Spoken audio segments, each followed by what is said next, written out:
Imagine a land where summer sunlight barely fades and winter cloaks the earth in darkness for months at a time. In this distant northern realm, among jagged fjords, dense pine forests, and mountains carved by ice, the roots of one of the most transformative civilizations of the Middle Ages quietly took hold. These were the lands that would give birth to the Vikings. Scandinavia in the 6th and 7th centuries was a world of contrasts and quiet endurance. The people who lived here were not yet called Vikings.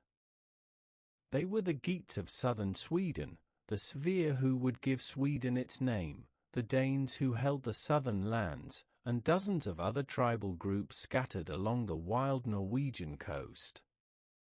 Each tribe clung to its territory, navigating a fragile existence in a landscape both harsh and beautiful. But these were not primitive peoples. Archaeological findings tell of communities with defined social hierarchies, skilled in metallurgy and woodcraft, and rich in oral tradition. Graves unearthed in Vendel, Sweden, have revealed weaponry and armor of such refinement and artistry that they rival anything from the royal courts of Francia or Byzantium. The geography of the north was both a challenge and a forge. While in much of Europe civilization clustered around fertile river valleys, Scandinavia offered little of such comfort. The soil was thin, the growing season brief. Islands, lakes, and waterways split the land like a puzzle, making overland travel slow and perilous. Yet what others saw as obstacles, the northern tribes turned into opportunities. Water, lakes, rivers, and coastal inlets became lifelines. The early Scandinavians learned to move with the sea, not against it. Their communities were oriented not toward the land but the waves, and from this emerged something profound, a maritime culture unlike any other in medieval Europe. In time, this would become their greatest strength, the ship not merely as a vessel, but as a symbol of power, identity, and fate. Yet for now, in these early centuries, that potential lay dormant. The seeds of transformation had been planted, but few knew what storms would soon arise from these frozen shores. No great storm begins suddenly. Long before the first Viking ship touched foreign shores, quiet shifts had begun to ripple across the north. Subtle changes in the earth, the sky, and the ways of men were setting the stage for an age of expansion and upheaval, though no one yet called it that. Around the 7th century, a gentle warming began to ease the bitter grip of northern winters. What climatologists today call the medieval warm period brought longer growing seasons, milder climates, and fewer frozen waterways. Where once the land barely sustained its people, now it yielded more grain, more livestock, more children. Populations grew. With growth came pressure. In the isolated valleys and island farms of Scandinavia, there was only so much arable land to go around. Families expanded faster than the soil could feed them. The younger sons of chieftains and free farmers faced a stark choice: remain at home and inherit nothing, or look elsewhere. At the same time, something else was stirring. Tribal warlords were beginning to consolidate power. In Denmark, the legendary Silding dynasty laid claim to broader territory. In Norway, petty kings jostled for control of narrow coastlines. In Sweden, the sphere expanded inland.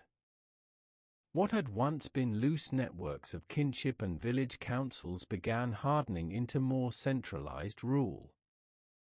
For ambitious young men, skilled with axe and oar, but landless and unranked, the avenues for glory were closing at home.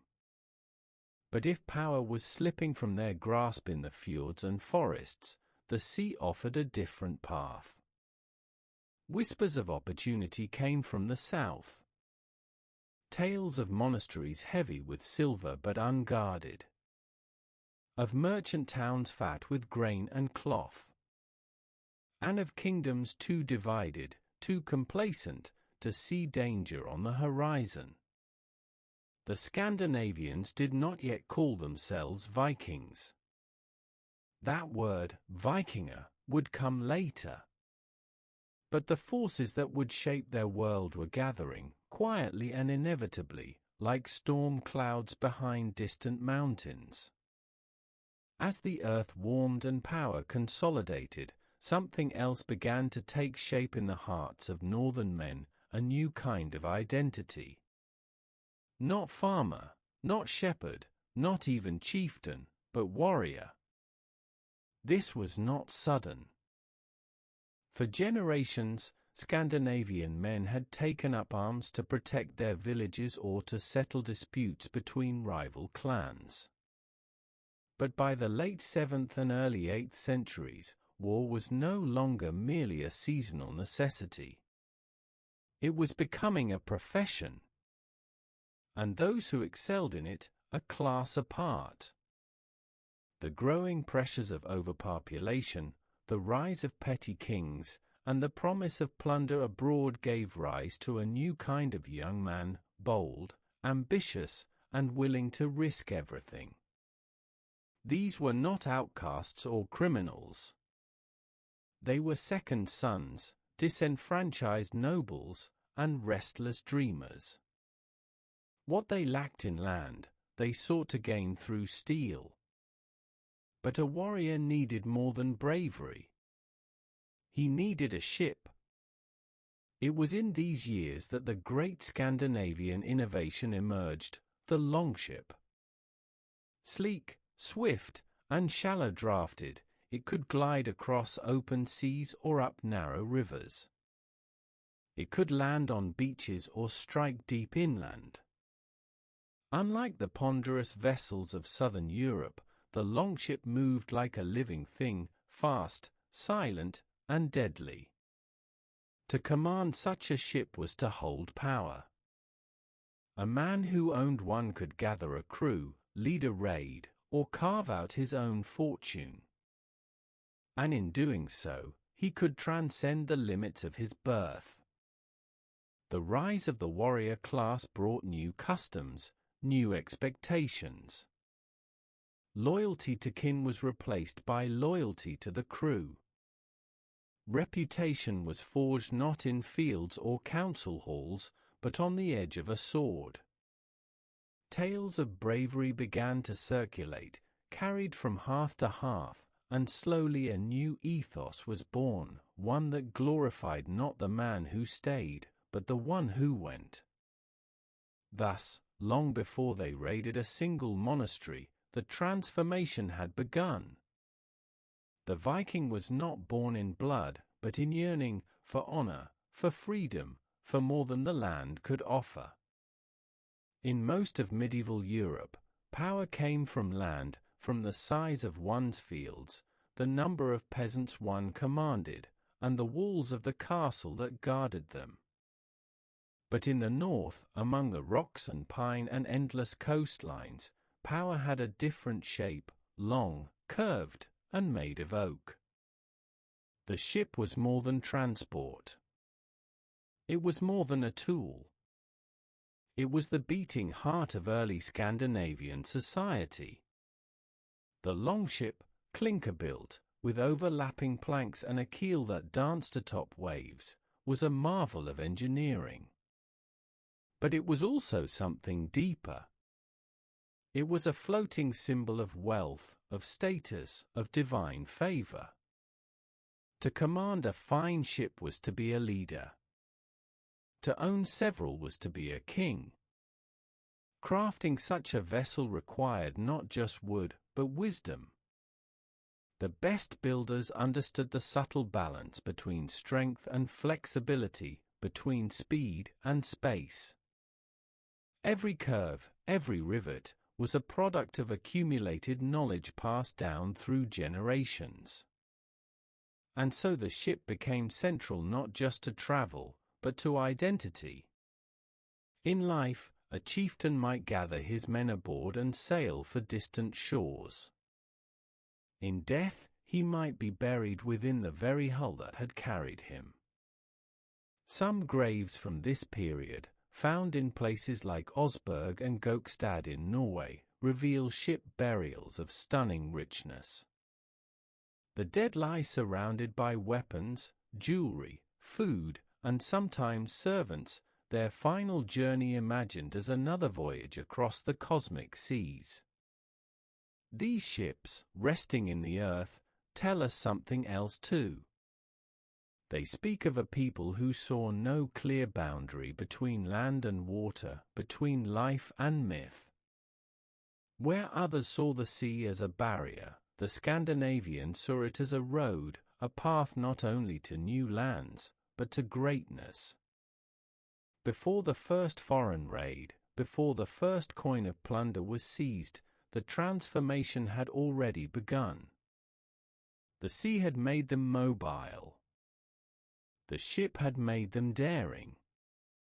And together, they would carry a civilization into history. Long before the northern winds carried Viking sails across the seas, long before warriors carved their names into the memory of Europe, their world was already alive with gods. Not distant, abstract deities, but living figures who walked among men in story and in dream. For the people of early Scandinavia, the divine was not housed in churches or cloistered in scriptures, it thundered in the sky, lurked in the forests, and whispered through the waves. At the heart of this world stood the Norse pantheon, a host of gods who were as flawed and fierce as the mortals who worshipped them. Odin, the one-eyed wanderer, god of wisdom, war, and death. He traded an eye for knowledge and hung himself from the world tree to seize the secrets of the runes. He was a god not of blind strength, but of cunning and sacrifice, the perfect model for a man seeking meaning in a dangerous world. Then there was Thor, red-bearded and thunderous, the protector of mankind and the hammer-wielder who rode across the sky in a chariot drawn by goats. His power was brute, yes, but it was also just, a divine force that stood between order and chaos. To the common farmer, Thor was a guardian. To the warrior, he was the embodiment of battle's righteous fury. Freyja, goddess of love, fertility, and battle, offered a different kind of inspiration.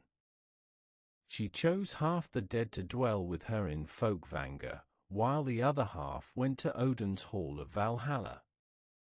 In her presence, the boundary between life and death was tender, not terrifying.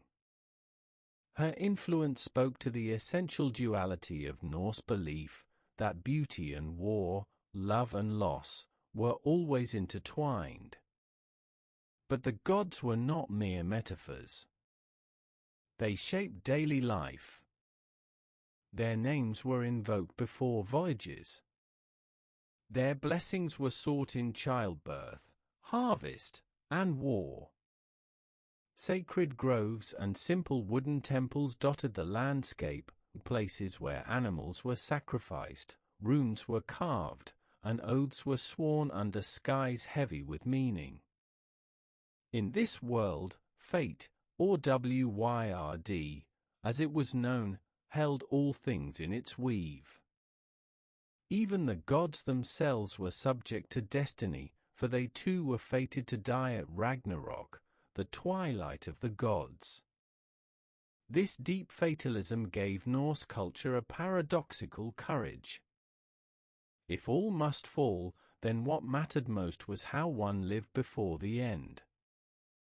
The sagas and poems that flowed from this worldview tell of bravery not as a path to survival, but as a defiance of inevitable doom. The warrior did not seek to live forever, he sought to be remembered.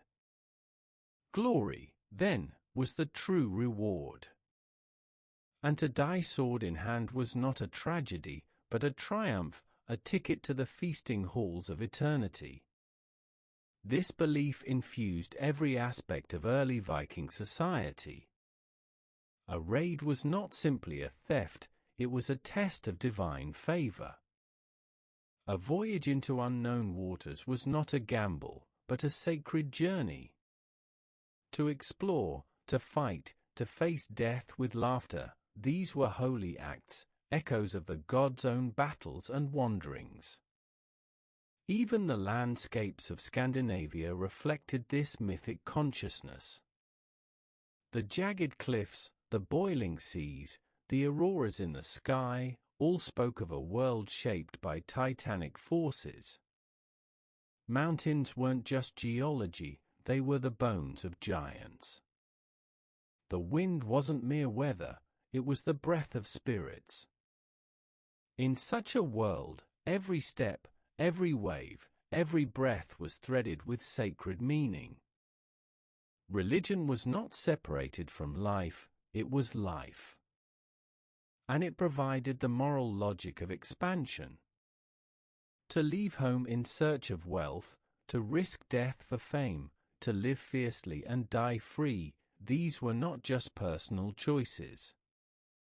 They were divine imitations. The gods themselves had done the same. So when the first Viking ships began to edge beyond familiar shores, they were not just propelled by hunger or ambition. They were driven by faith, not in the sense of quiet prayers, but in the roaring certainty that the world was a stage, the gods were watching, and glory awaited those bold enough to seize it. And so, led by the gods, the sons of the North stepped into history. The year was 793. The sea was calm. The sky over Lindisfarne was grey and low, heavy with coastal mist. Within the walls of the monastery, monks whispered their morning prayers, unaware that history was about to change forever. They did not see the sails at first. The dragon-headed ships moved silently through the shallows, cutting across the surf like predators. When they landed, they did not parley. There were no emissaries, no heralds. Only steel, and fire, and a fury the likes of which England had never known. What followed was swift and merciless. The monks were butchered, their relics shattered, their books soaked in blood and brine.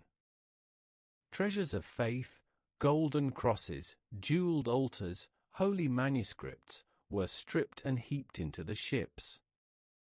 By the time the sun reached its peak, the abbey lay in ruin.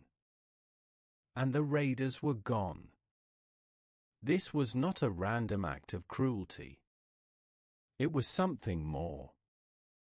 A revelation. To the people of Christendom, it was as if the very gates of hell had opened.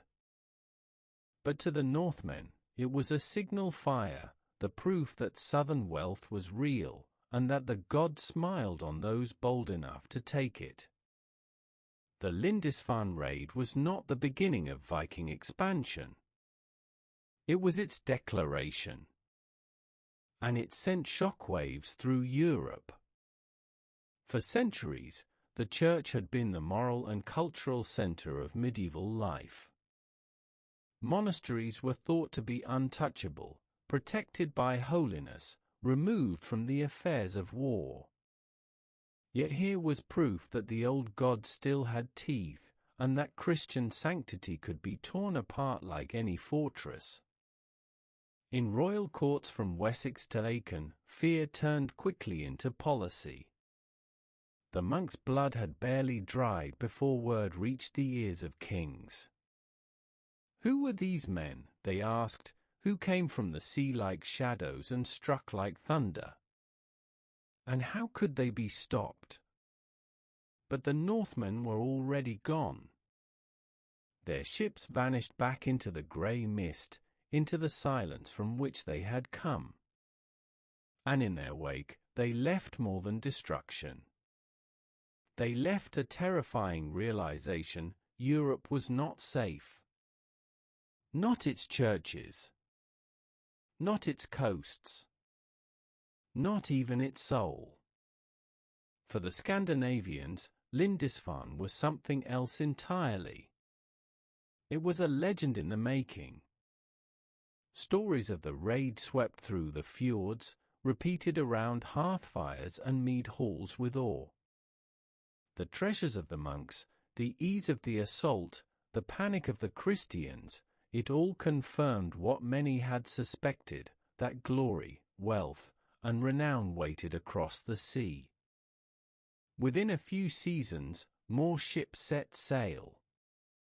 First small bands, then whole fleets. Ireland, Francia, the Isles, all would come to know the long shadow of the longship. But what made Lindisfarne so important was not the bloodshed, nor even the gold. It was the message. The illusion of European security had been shattered. The North had spoken. And it had spoken in fire. What few understood, then or now, was that this storm had been gathering for generations. Lindisfarne was not an anomaly. It was the inevitable thunderclap after years of pressure, innovation, and longing. The ships had been ready. The warriors had been trained. The gods had been watching. And now, nothing would ever be the same again. After Lindisfarne, the raids came like waves. First Ireland, with its fractured kingdoms and coastal monasteries heavy with gold. Then the Hebrides, the Orkneys, the Isle of Man, stepping stones in a widening sea path of conquest and settlement. What had begun as isolated lightning strikes soon evolved into a campaign of controlled fire, spreading across the Irish Sea and into the heart of the British Isles. In Ireland, the Northmen found a land divided, a patchwork of small kings, rival clans, and religious sanctuaries unfortified against maritime threat. The monasteries, repositories of immense wealth and learning, became irresistible targets. Armagh, Glendalough, Clonmacnoise, once proud centres of Christian devotion, were pillaged again and again. But this was not senseless destruction. There was strategy at work. The Vikings learned quickly. They studied the terrain, the tides, the tribal conflicts. They allied with some Irish rulers against others, exploiting local feuds to secure safe harbour and shared plunder. They returned to the same target season after season, not to destroy them utterly, but to extract tribute and goods, an early form of protection money. For a price, the monasteries could be spared. For a higher price, the Vikings might fight with the Irish, not against them. By the 830s, something new was happening. The raiders weren't just coming to plunder. They were staying. The first of the long forts, fortified ship camps, began to appear along Ireland's rivers and bays.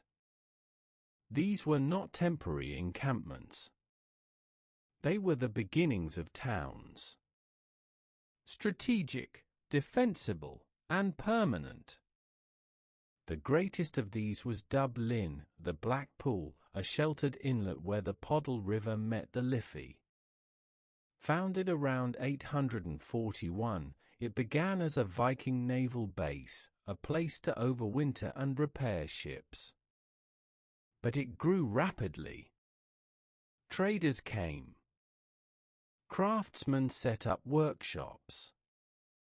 Markets emerged.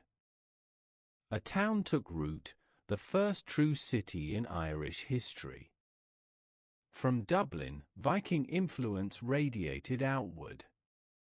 The city became a hub for raiding and trading, a node in a network that now spanned from Greenland to the Caspian Sea. And with it came something else: cultural exchange. The Vikings were not merely warriors. They were merchants, artisans, and diplomats. In Ireland, they adopted elements of local dress, language, and legal practice. Intermarriage was common. Children born of Viking fathers and Irish mothers formed a new identity, neither fully Norse, nor fully Gaelic, but something in between. This process of hybridization, of slow cultural entanglement, would define the next phase of the Viking Age. And yet, the violence never disappeared. The Northmen remained feared and hated by many. Chronicles written by Irish monks speak of seawolves and heathen scourges. In their eyes, the Vikings were a plague, godless destroyers of sacred things. But even as they cursed the raiders, the monks could not deny a changing reality: the Norsemen were becoming part of the landscape. Ireland was no longer merely a victim. It was a frontier, contested, negotiated, reshaped. The sparks that had ignited at Lindisfarne had now set the islands ablaze. But fire, once started, does not only consume. It also clears, and warms, and lights the path ahead. And in the embers of violence, something new was beginning to glow. To most of Europe, the word Viking still meant destruction: black sails on the horizon, screaming warriors at the gate. But beneath the roar of axes and the clash of shields, a quieter transformation had already begun. For not every ship sailed south for slaughter. And not every warrior carried only a blade. Among the longships crept merchant vessels, sleek and swift, loaded not with warriors but with goods: amber from the Baltic, walrus ivory from the Arctic, furs from the deep forests of the north. And silver, always silver. The Norsemen were discovering something older than war: commerce. From the earliest days, trade had flowed through the fjords and coasts of Scandinavia. Local barter between villages became regional exchange, and eventually, a continental network. What had once been a necessity, swapping salt for grain, hides for iron, evolved into something grander. The same ships that carried raiders to distant shores now carried traders to distant markets. They sailed to the Carolingian Empire, to Frisia, to the bustling port of Dorstad, where Norse silver was exchanged for Frankish wine and weapons. They ventured into the Baltic, where Slavic, Finno-Ugric, and Norse peoples met in chaotic bazaars. They followed the rivers of the east down to Novgorod and Kiev, and eventually, to Constantinople itself. This wasn't an accident. The very qualities that made the Vikings fearsome raiders, their mobility, their adaptability, their skill at navigating uncharted waters, made them exceptional merchants. Where others saw the sea as a barrier, the Norse saw a marketplace. Their ships could outrun pirates, avoid tolls, and bypass blockades. They established trade towns like Hedeby, Ribe, and Birka, commercial centers that buzzed with activity, where Arabic silver coins mingled with English brooches, and Slavic pottery sat beside Scandinavian sword hilts. In time, these traders became as important as their warrior kin. Not every man could swing a sword, but many could negotiate, haggle, measure, and weigh. They dealt in silks, spices, and slaves, and yes, in slaves too, for human lives were among the most profitable of Viking exports. Captives from raids were sold into servitude across Europe and the Islamic world. This dark reality underscored much of the Norse economy. Yet the economic vision of the Viking was broader than brutality. They understood the value of peace as well as plunder. It was one thing to burn a village, another to make it pay tribute year after year. It was one thing to sack a town, another to turn it into a trading partner. In this, the Vikings proved themselves master pragmatists. They shifted with the tides, warriors when needed, merchants when profitable, diplomats when convenient. One year, they might raid a monastery. The next, they might sell that monastery a shipment of Frankish wine or Byzantine silks. This moral flexibility was not cynicism. It was survival.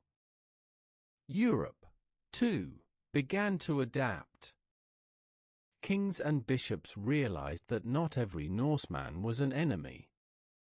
Some were willing to trade. Some, even, to settle. And so, grudgingly at first, the doors of diplomacy creaked open. Treaties were signed. Tributes were paid. Markets were opened. Viking silver flowed in, Christian gold flowed out. It was a strange reversal. The same men who had come to destroy were now indispensable to the economies they once disrupted. The longship remained a symbol of fear, yes, but also of wealth, of promise, of possibility. And so, the transformation continued. The Vikings had not abandoned raiding. Far from it.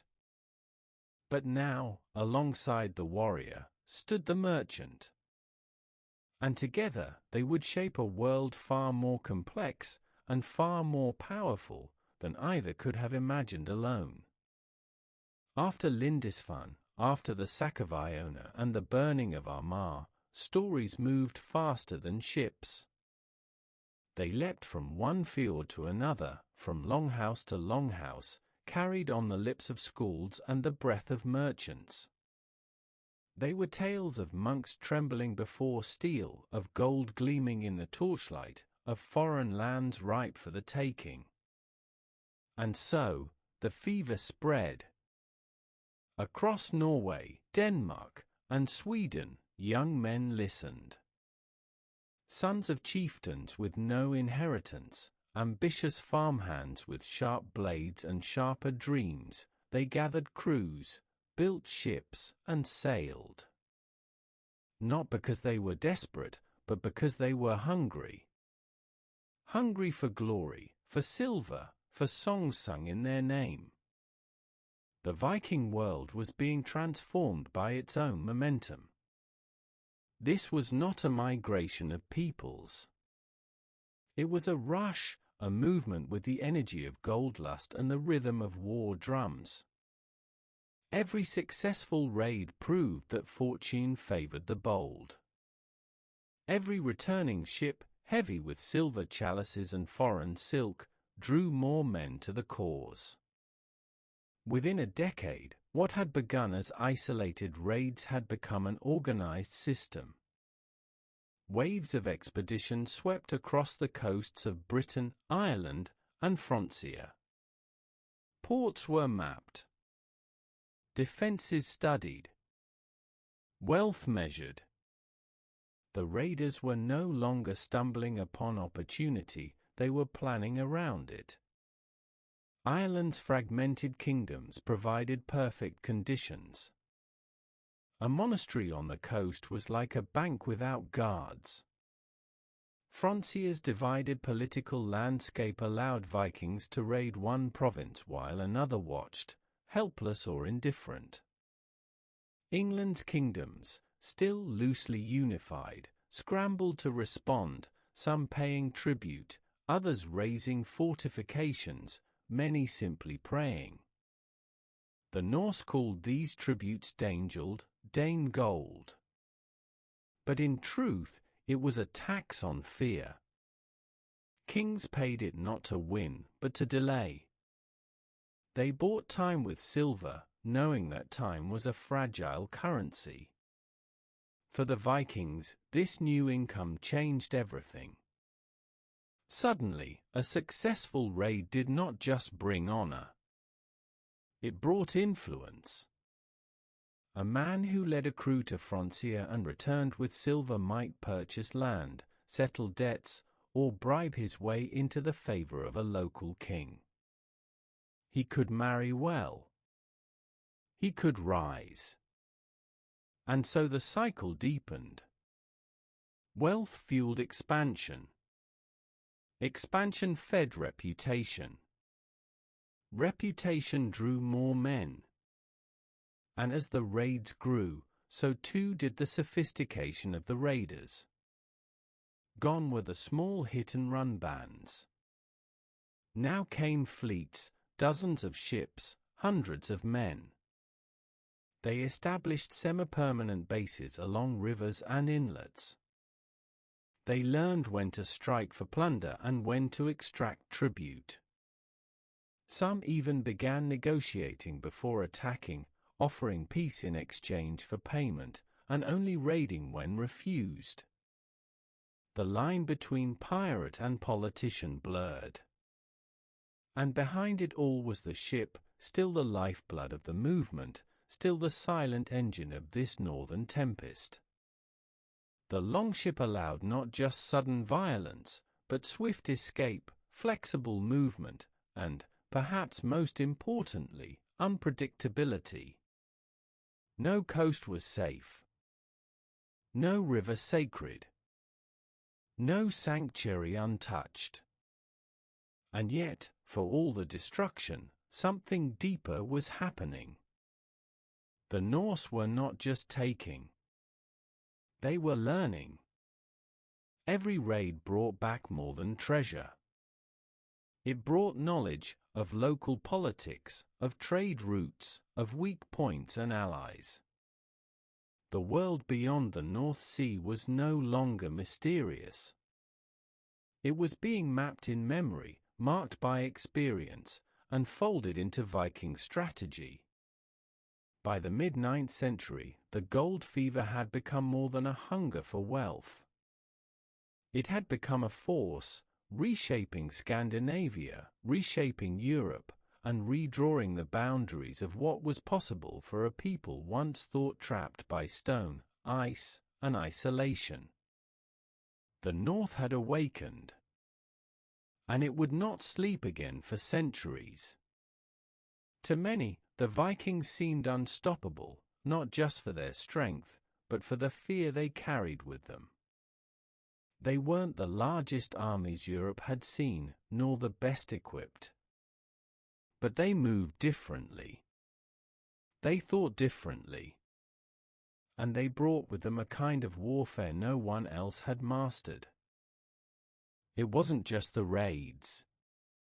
It was how they raided. European armies, built on land-based feudal levies, moved slowly.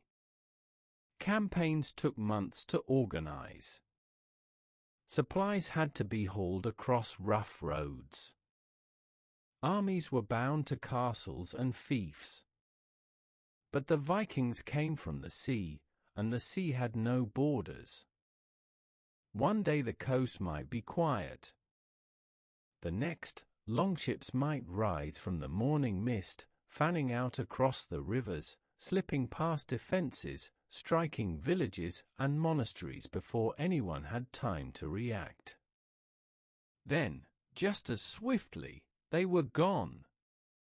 This unpredictability created something more powerful than physical damage, psychological shock. A peasant ploughing a field might look up and see dragon prows. A monk waking for prayer might hear the crunch of boots on gravel. A local lord, days away from his nearest ally, might be forced to buy peace or burn. The sense of vulnerability seeped deep into the bones of Christian Europe. And the Vikings knew it. They didn't just fight wars, they waged fear. The longship, of course, made this possible. With shallow drafts and light hulls, it could sail up rivers most didn't even consider navigable. It could be carried overland between watersheds. It could land on a beach, discharge warriors, and be gone before a counterattack could be mustered. But ships alone weren't enough. The Vikings honed a unique blend of speed, flexibility, and ruthlessness.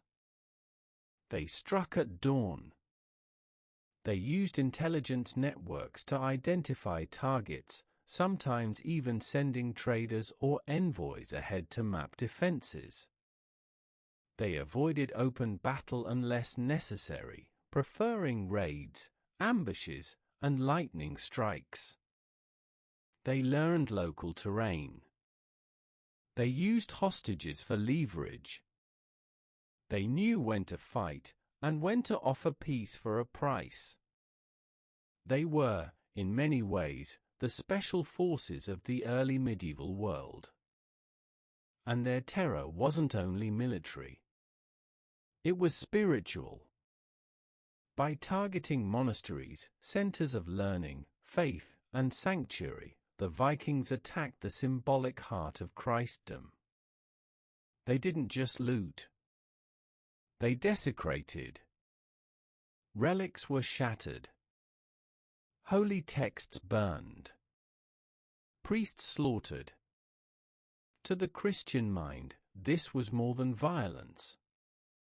It was a challenge from a godless world. If God's own houses could fall, what protection did anyone have? And yet, the truth was more complex. Many Viking leaders weren't godless. They believed in their own gods, fierce, wise, cunning. And over time, many came to understand the value of Christianity itself, not as a faith, perhaps, but as a tool. Conversion would come later, sometimes with swords sheathed, sometimes not. But in these early years, the tactics of terror worked. Viking war bands were lean, decentralized, and highly motivated. They didn't fight for kings or empires. They fought for fame, for silver, and for songs that would outlive them. And with each successful raid, their legend grew. Some leaders began to rise above the rest, men like Ragnar Lodbrok, Halfdan, and Bjorn Ironside. Whether historical or legendary, their stories captured a truth, that the Viking was not just a fighter, but a strategist. A student of fear. A master of chaos. Europe began to adapt. Fortifications were strengthened.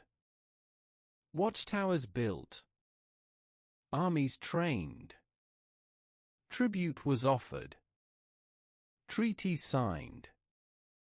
But even as resistance stiffened, the damage was done. The old world, slow, rigid, confident in its borders, was gone. In its place stood a new, uncertain age. One shaped by water. One ruled, if only briefly, by men who sailed not from kingdoms, but from the mist, and left behind a silence louder than war. By the middle of the 9th century, the Viking raids had ceased to be occasional flashes of violence and had become something else, a strategy. And nowhere did that strategy unfold with more consequence than in England. At the time, England was not a single kingdom. It was a patchwork of Northumbria in the north, Mercia in the centre, East Anglia to the east, and Wessex in the south. Each had its own king, its own ambitions, and, crucially, its own vulnerabilities. The Vikings knew this. They had tested the waters with decades of raids. They knew the rivers. They knew the defenses. They knew the rivalries between the kings. And in 865, they came not as raiders, but as an army. It was called the Great Heathen Army by Anglo-Saxon chroniclers. A force larger, more organized, and more ambitious than anything the British Isles had yet faced from the north. It landed in East Anglia, where the local king quickly paid tribute, horses and silver, to buy time. But the Norse had no intention of stopping there. They turned north, and in 867 they struck York, the heart of Northumbria. York, once a Roman city, had walls, wealth, and history. But it was unprepared for siege. The Vikings took it, and then turned on the rival Northumbrian kings who had tried to trap them. Both were killed. With their deaths, Northumbria effectively fell under Norse control. This was not a raid. This was conquest. From York, the Vikings launched campaigns deeper into England. Mercia was next. Its capital, Repton, fell. Its king fled. Only Wessex, in the far south, held out, led by a young, shrewd king named Alfred. But we will come to Alfred later. The strategy of the Vikings was both simple and devastating. They would divide and conquer, exploiting the rivalries among English rulers. They offered peace for payment, and broke it when convenient. They struck not only cities, but the institutions that gave those cities meaning, abbeys, churches, markets. And they settled. This was the key difference from earlier decades. These Vikings came not just with swords, but with families. They claimed land, built farms, established courts. Whole regions of eastern England became known as the Danelaw, territories governed by Scandinavian law and custom. The Norse weren't just invaders anymore. They were landowners, rulers, neighbors. And this frightened the English more than any raid. Because the enemy no longer came and went. He stayed. He married local women. He raised children who spoke both Norse and Old English. He traded in local markets. And slowly, almost imperceptibly, he began to change the landscape, not through fire, but through roots. The resistance was fierce. English chronicles describe bloody uprisings, martyrdoms, last stands. King Edmund of East Anglia, who refused to submit, was executed by the Vikings, tied to a tree and shot with arrows until he died, a Christian sacrifice to a pagan tide. Yet for every act of resistance, there was also accommodation. Some English lords allied with Viking rulers against rivals.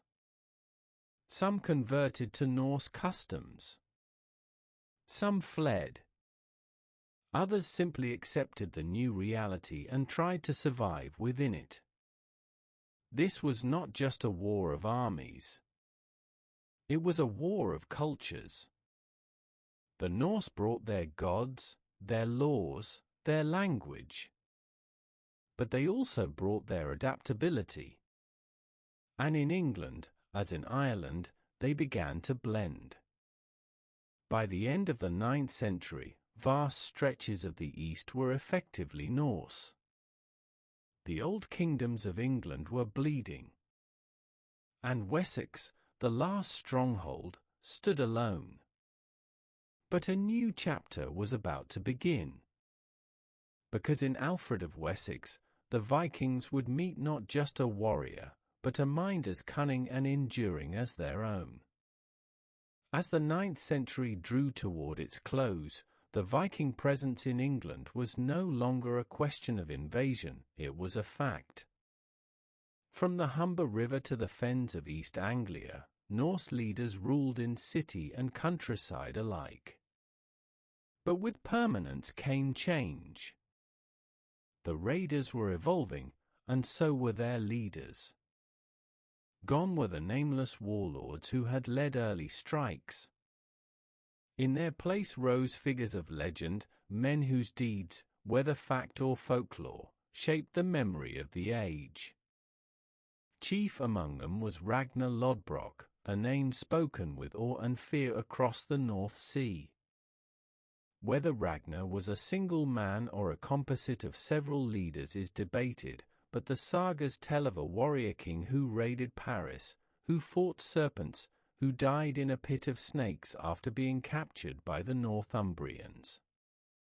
True or not, Ragnar's story mattered. It inspired. His sons, real or imagined, became central players in the Viking expansion. Chief among them, Eivor the Boneless, Halfdan, and Ubba.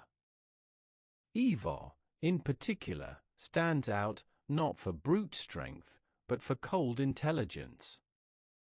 Described as crippled yet cunning, he was likely one of the commanders of the great heathen army.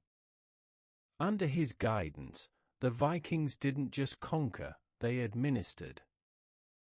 They built networks of power, aligned with local rulers, and turned temporary victories into lasting rule. These Viking leaders didn't rule by Norse law alone. They adapted.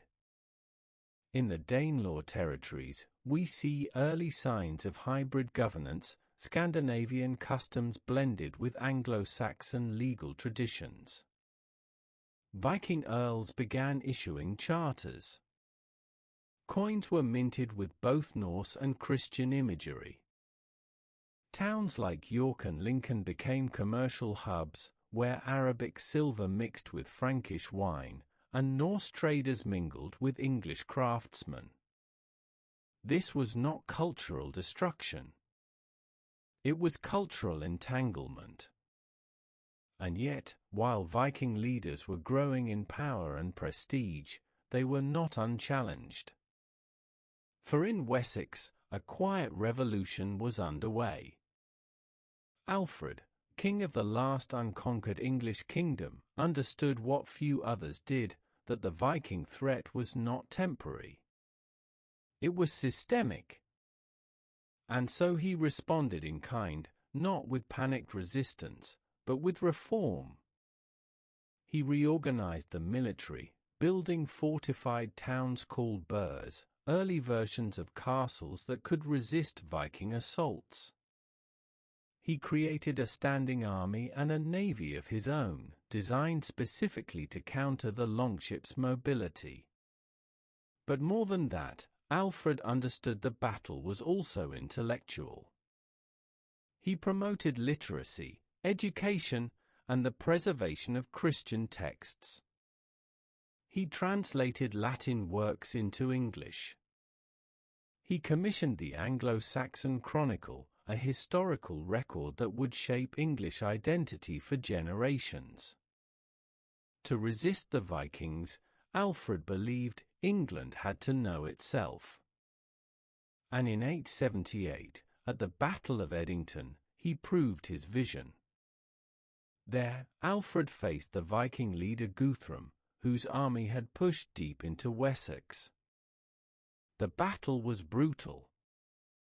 But Alfred won. And instead of executing Guthrum, he offered terms, baptism, land, and a peace treaty. It was not weakness. It was strategy.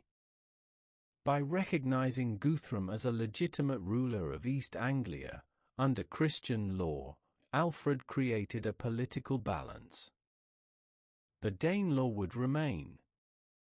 But so would Wessex.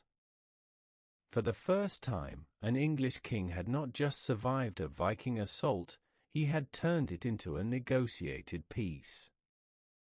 And from this moment, the idea of a unified England began to take shape.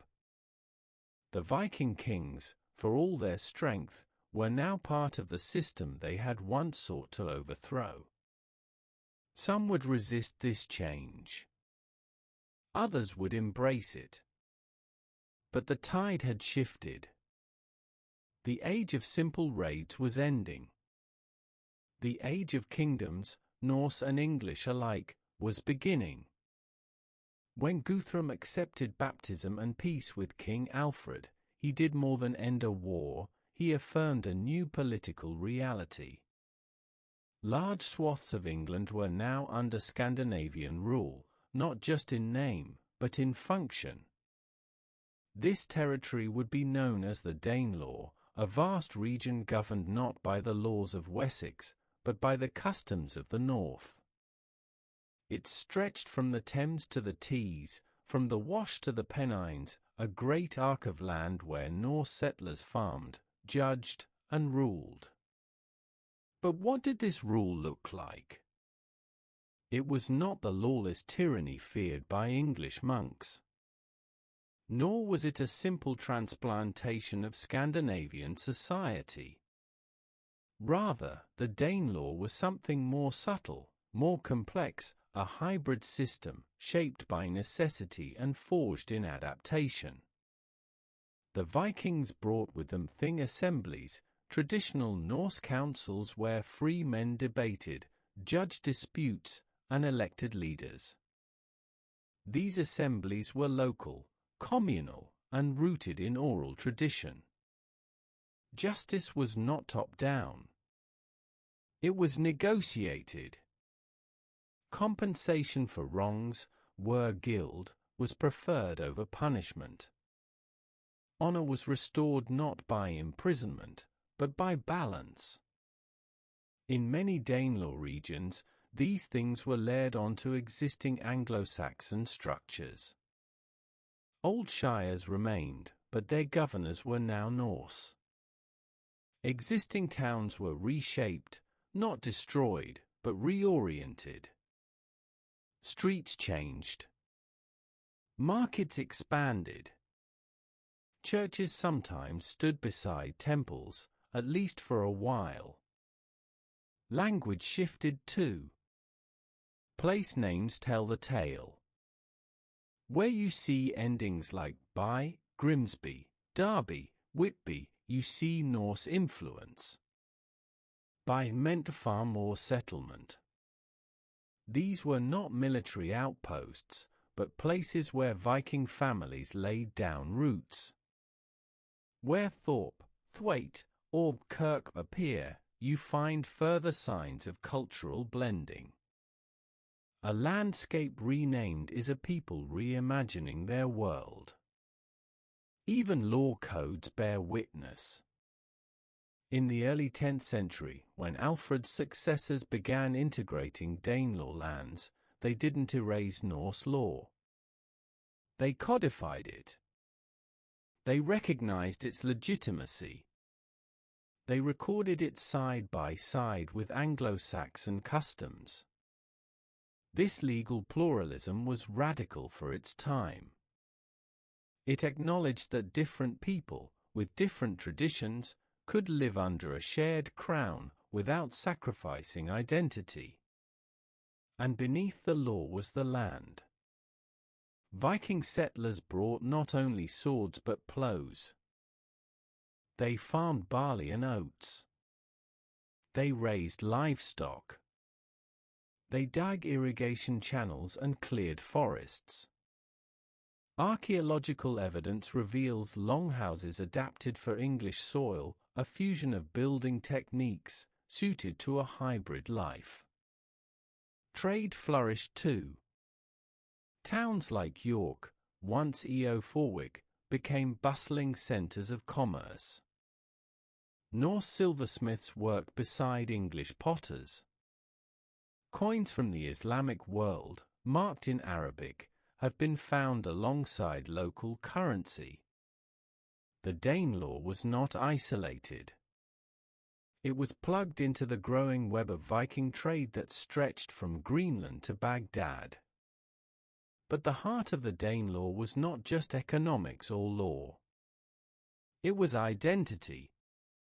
The Norse did not impose themselves as conquerors. They integrated as settlers. They intermarried. They learned the language. Their children spoke both tongues. Their gods and customs mingled, until in many places it became impossible to draw a clear line between Dane and Anglo-Saxon. And yet, distinctions remained. In Danelaw courts, the Old Norse preference for trial by oath and community judgment lingered. In Danelaw towns, runes still appeared, etched onto tools and stones. In Danelaw farms, burial rites sometimes included weapons or ship-like arrangements, echoing ancestral beliefs. It was a society in transition, neither fully Norse nor fully English. And that, perhaps, was its greatest strength. For while war had divided the land, the Danelaw showed that peace could reshape it, not by erasing the past, but by building something new upon it. A shared future, forged in fire, and cooled in the long shadow of coexistence. By the early 10th century, the image of the Viking as a mere axe-wielding marauder was already outdated.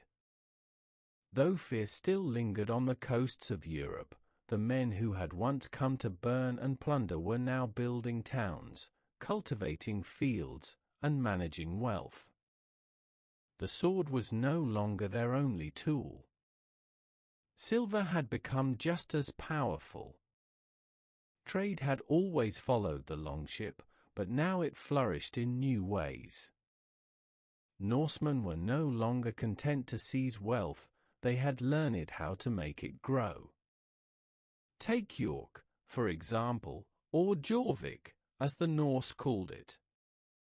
Once the Roman city of Eboracum, then an Anglo-Saxon seat, it became under Viking rule a thriving hub of commerce. Its streets filled with traders from across England and beyond. Artisans worked bone, antler, silver, and amber. Marketplaces buzzed with buyers and sellers in multiple languages. Coins flowed through the Danelaw like water. Silver dirhams from the Islamic caliphates of the East, minted in Samarkand, Baghdad, or Bukhara, have been unearthed in hoards buried in English soil. These were not trophies from war. They were currency, earned through trade. The Norse had tapped into the arteries of a global economy. From their eastern expeditions, they brought furs, honey, slaves, and wax to the markets of the Rus and the Abbasid Caliphate. From the south came silks, spices, and fine metals. From the Carolingian lands, wine and weapons. And from the Baltic and their own coasts, the Vikings exported iron tools, woolen cloth, and ships themselves. This trade wasn't limited to cities. Even rural communities in the Danelaw participated in market life. Seasonal fairs became common, and roads, once neglected, were repaired and maintained for the movement of goods. And wealth was not only counted in coin. Power, too, was measured in the ability to grant land, command loyalty, and administer justice. Viking leaders in England began to act not as foreign lords, but as native rulers. They negotiated with Christian bishops, granted charters, and established courts. They paid scribes to record their deeds. They minted coins bearing their own names, a potent symbol of legitimacy. It was a profound shift. These Norsemen, once outsiders, were now part of the machinery of English power. And the English, for their part, began to adopt some of their customs in return. Weapons were forged in the Norse style. Personal names of Viking origin appeared in Anglo-Saxon families. Cultural borders blurred.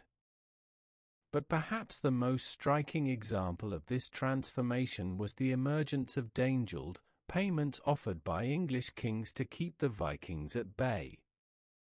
What had started as tribute paid in panic had evolved into political strategy. For the Vikings, Danegeld was not just silver. It was recognition. It acknowledged their strength, their organization, and their place within the game of kings. And they used it well. With silver in hand, they built fleets, paid warriors, and forged alliances. Some returned home and established estates.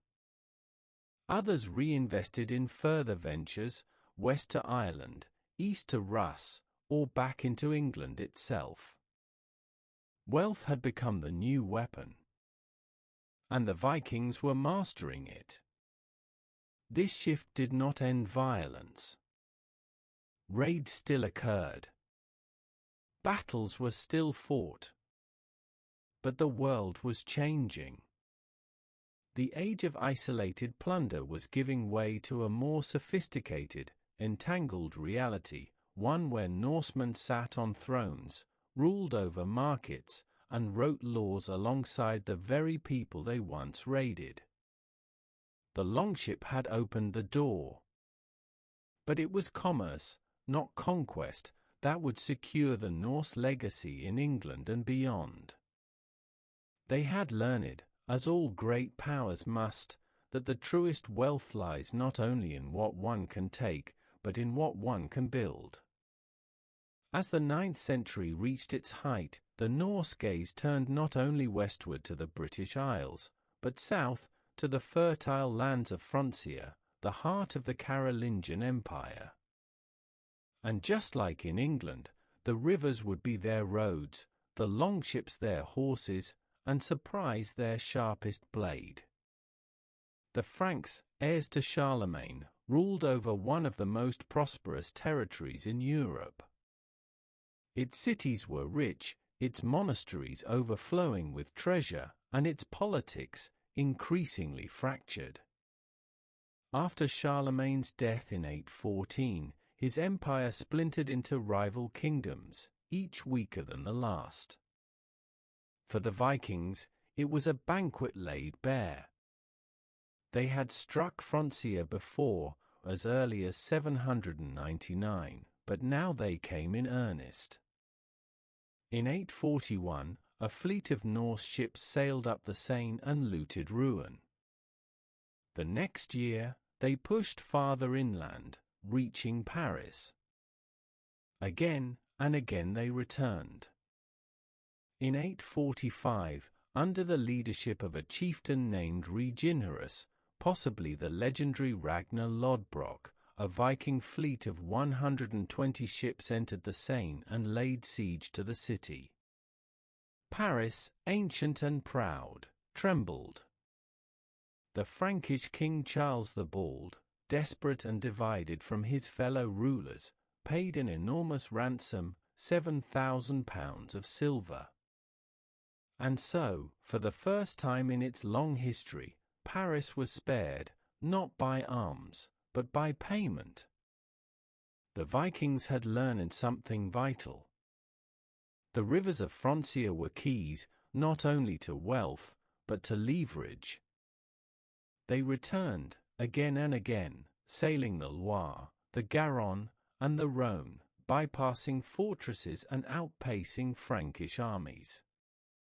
They struck Nantes, Tours, Orleans, Bordeaux, even Toulouse, hundreds of miles inland.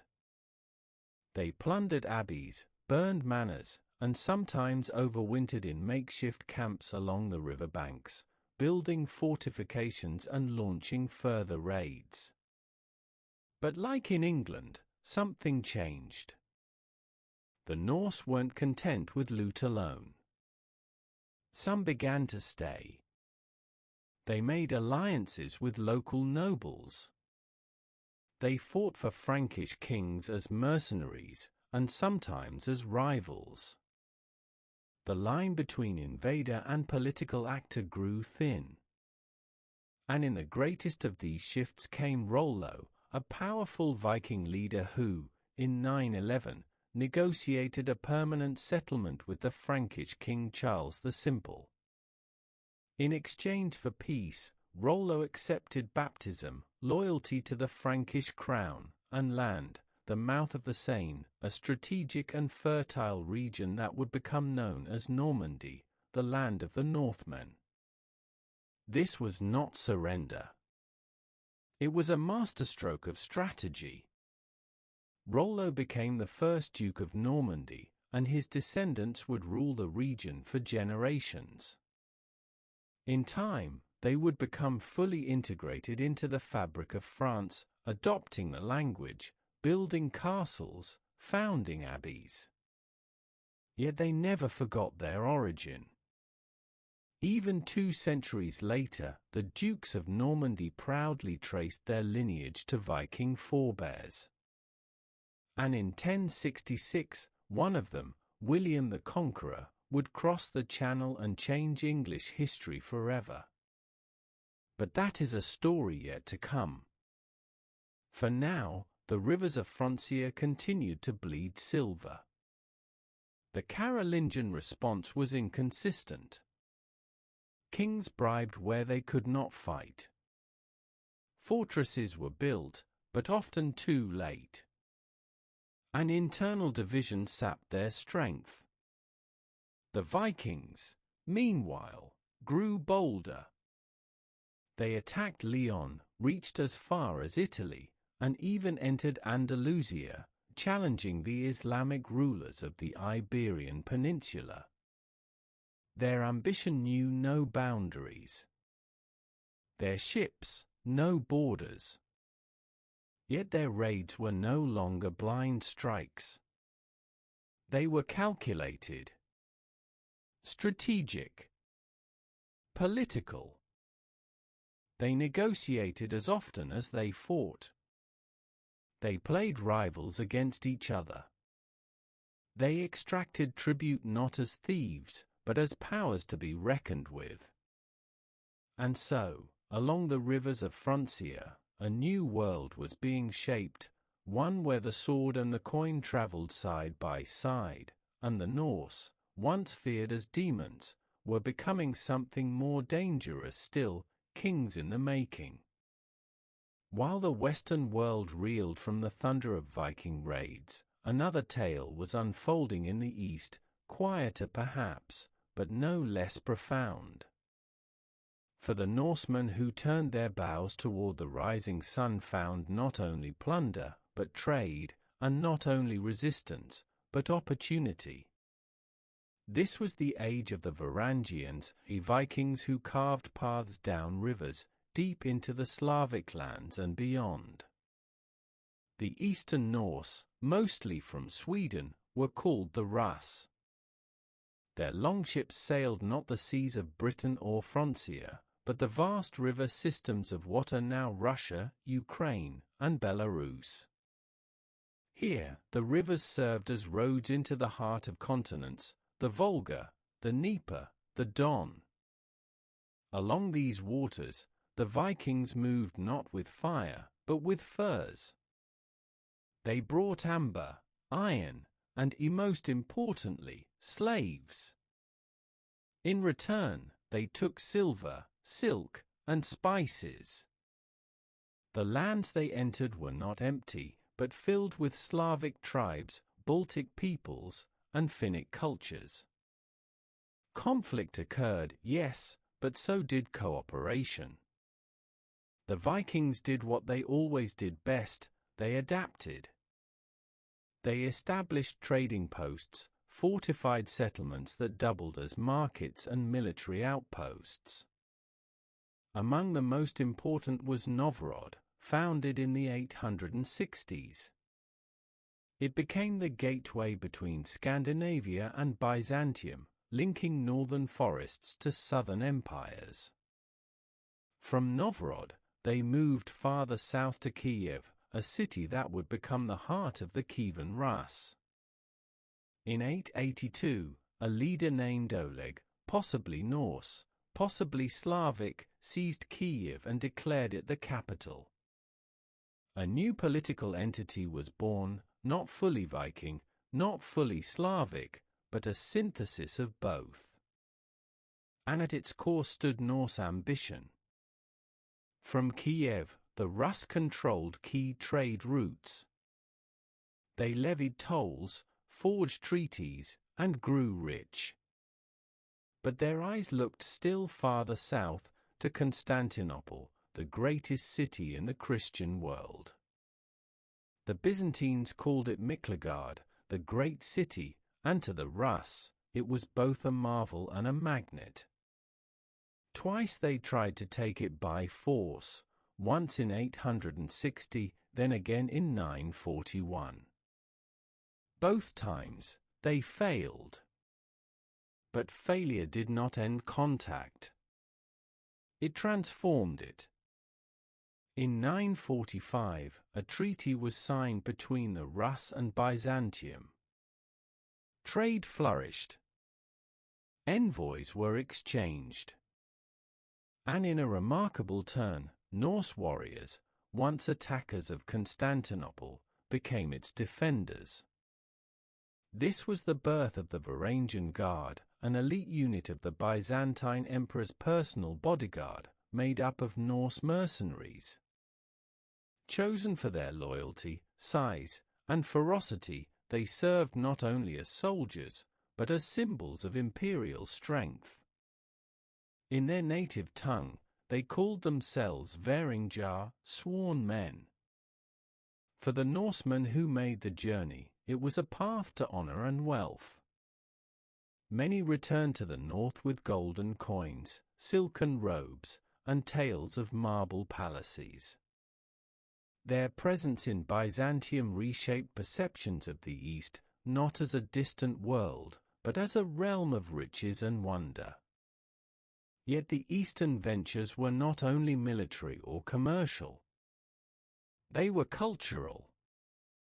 In time, the Norse elite in the Rus lands began to intermarry with local Slavic nobility. The Norse language faded, replaced by Old East Slavic. Pagan rites gave way to Christian ones. And in 988, Prince Vladimir of Kiev, descendant of Norsemen, converted to Christianity, aligning Kievan Rus with the Orthodox world. The transformation was complete. What had begun as river raids became a civilization. The Norse in the East had not built an empire in their own image. They had built something new. A Slavic kingdom, rooted in Viking mobility, Slavic governance, and Byzantine religion.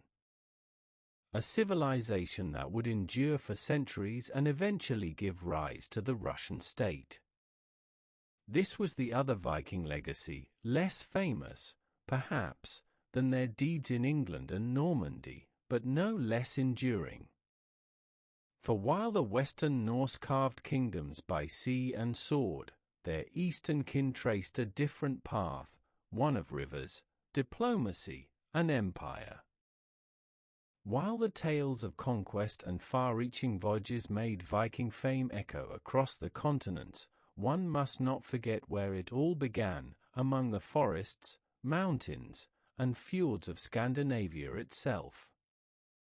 For even as their ships shaped the world, a quieter transformation was occurring at home. The homelands, Norway, Denmark, and Sweden, were no longer simply the starting point of Viking raids. They were becoming centers of political consolidation, social transformation, and growing ambition. The Viking world was maturing. In the early days, power had been decentralized.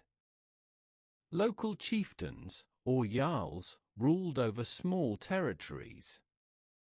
Their authority rested on personal loyalty, military strength, and access to trade. Alliances were fluid. Disputes were settled at the Thing, the great assemblies of free men. Kings existed, but they were often little more than first among equals.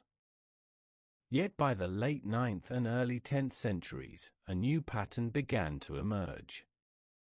Power was concentrating. One by one, strong rulers began to assert dominance over their rivals.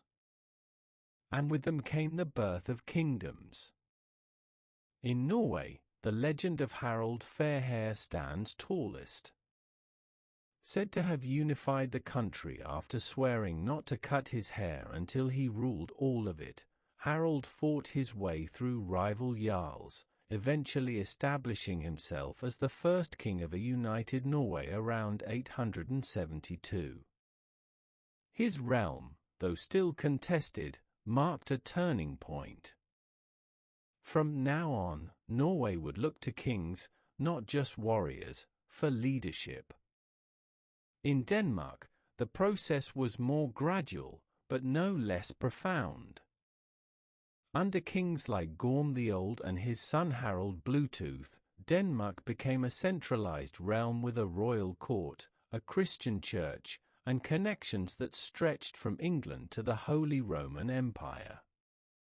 Harald's famous runestone at Jelling, carved in the 10th century, boldly proclaimed that he made the Danes Christian and unified the land. Sweden, more isolated and oriented toward the east, followed a different course. Power remained more fragmented, centered on coastal trade cities like Birka and Sigtuna. But even here, kings began to emerge, their power grounded in wealth from Baltic trade and influence over the rising Rus territories. Life at home reflected these shifts. The classic Norse longhouse remained, but larger estates began to appear. Lords controlled multiple farms, supported by retainers and workers. Slavery, or thraldom, persisted, but so did the possibility of social mobility.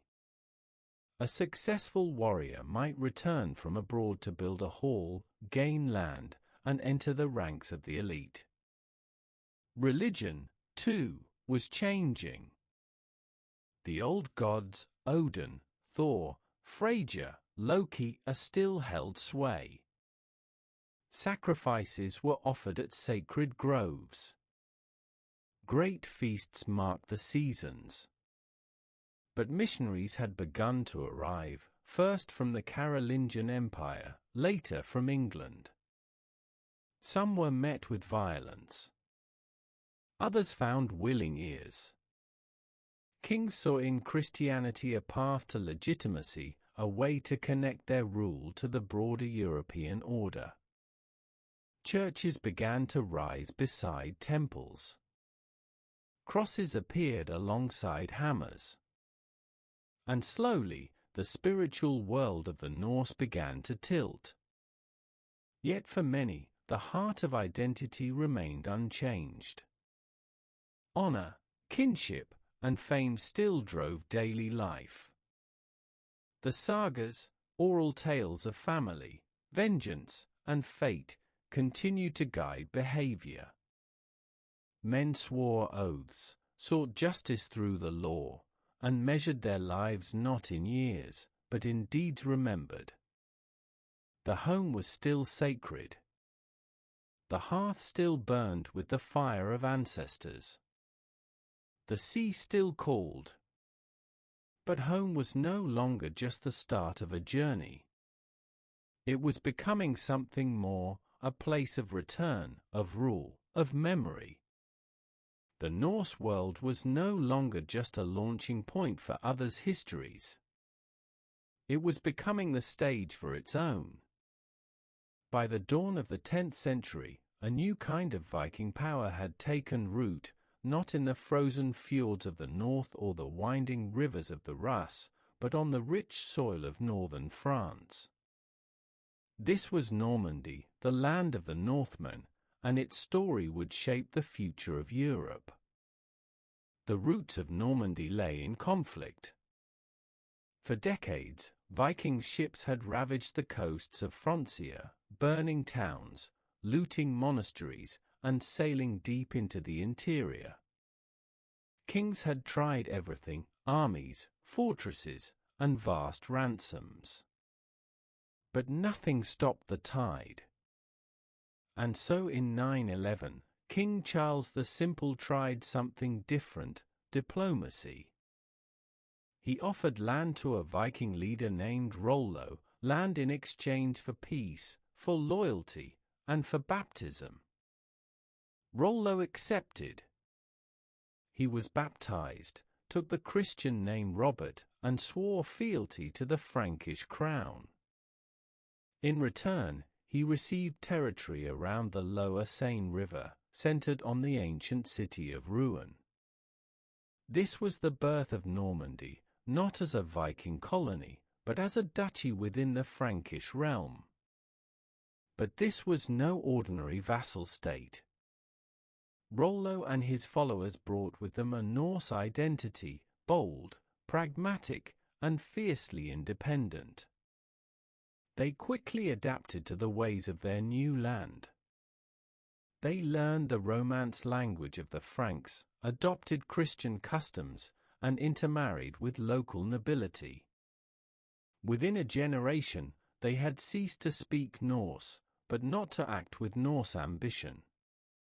What emerged was a unique culture, neither fully Frankish, nor fully Viking, but a fusion of both. The Normans, as they came to be known, were Christian lords with Viking blood. And they carried both the sword and the seal, warriors who could govern. Under Rollo's descendants, Normandy flourished. Richard I, Rollo's grandson, strengthened ducal authority and fostered ties with both the French king and the English crown.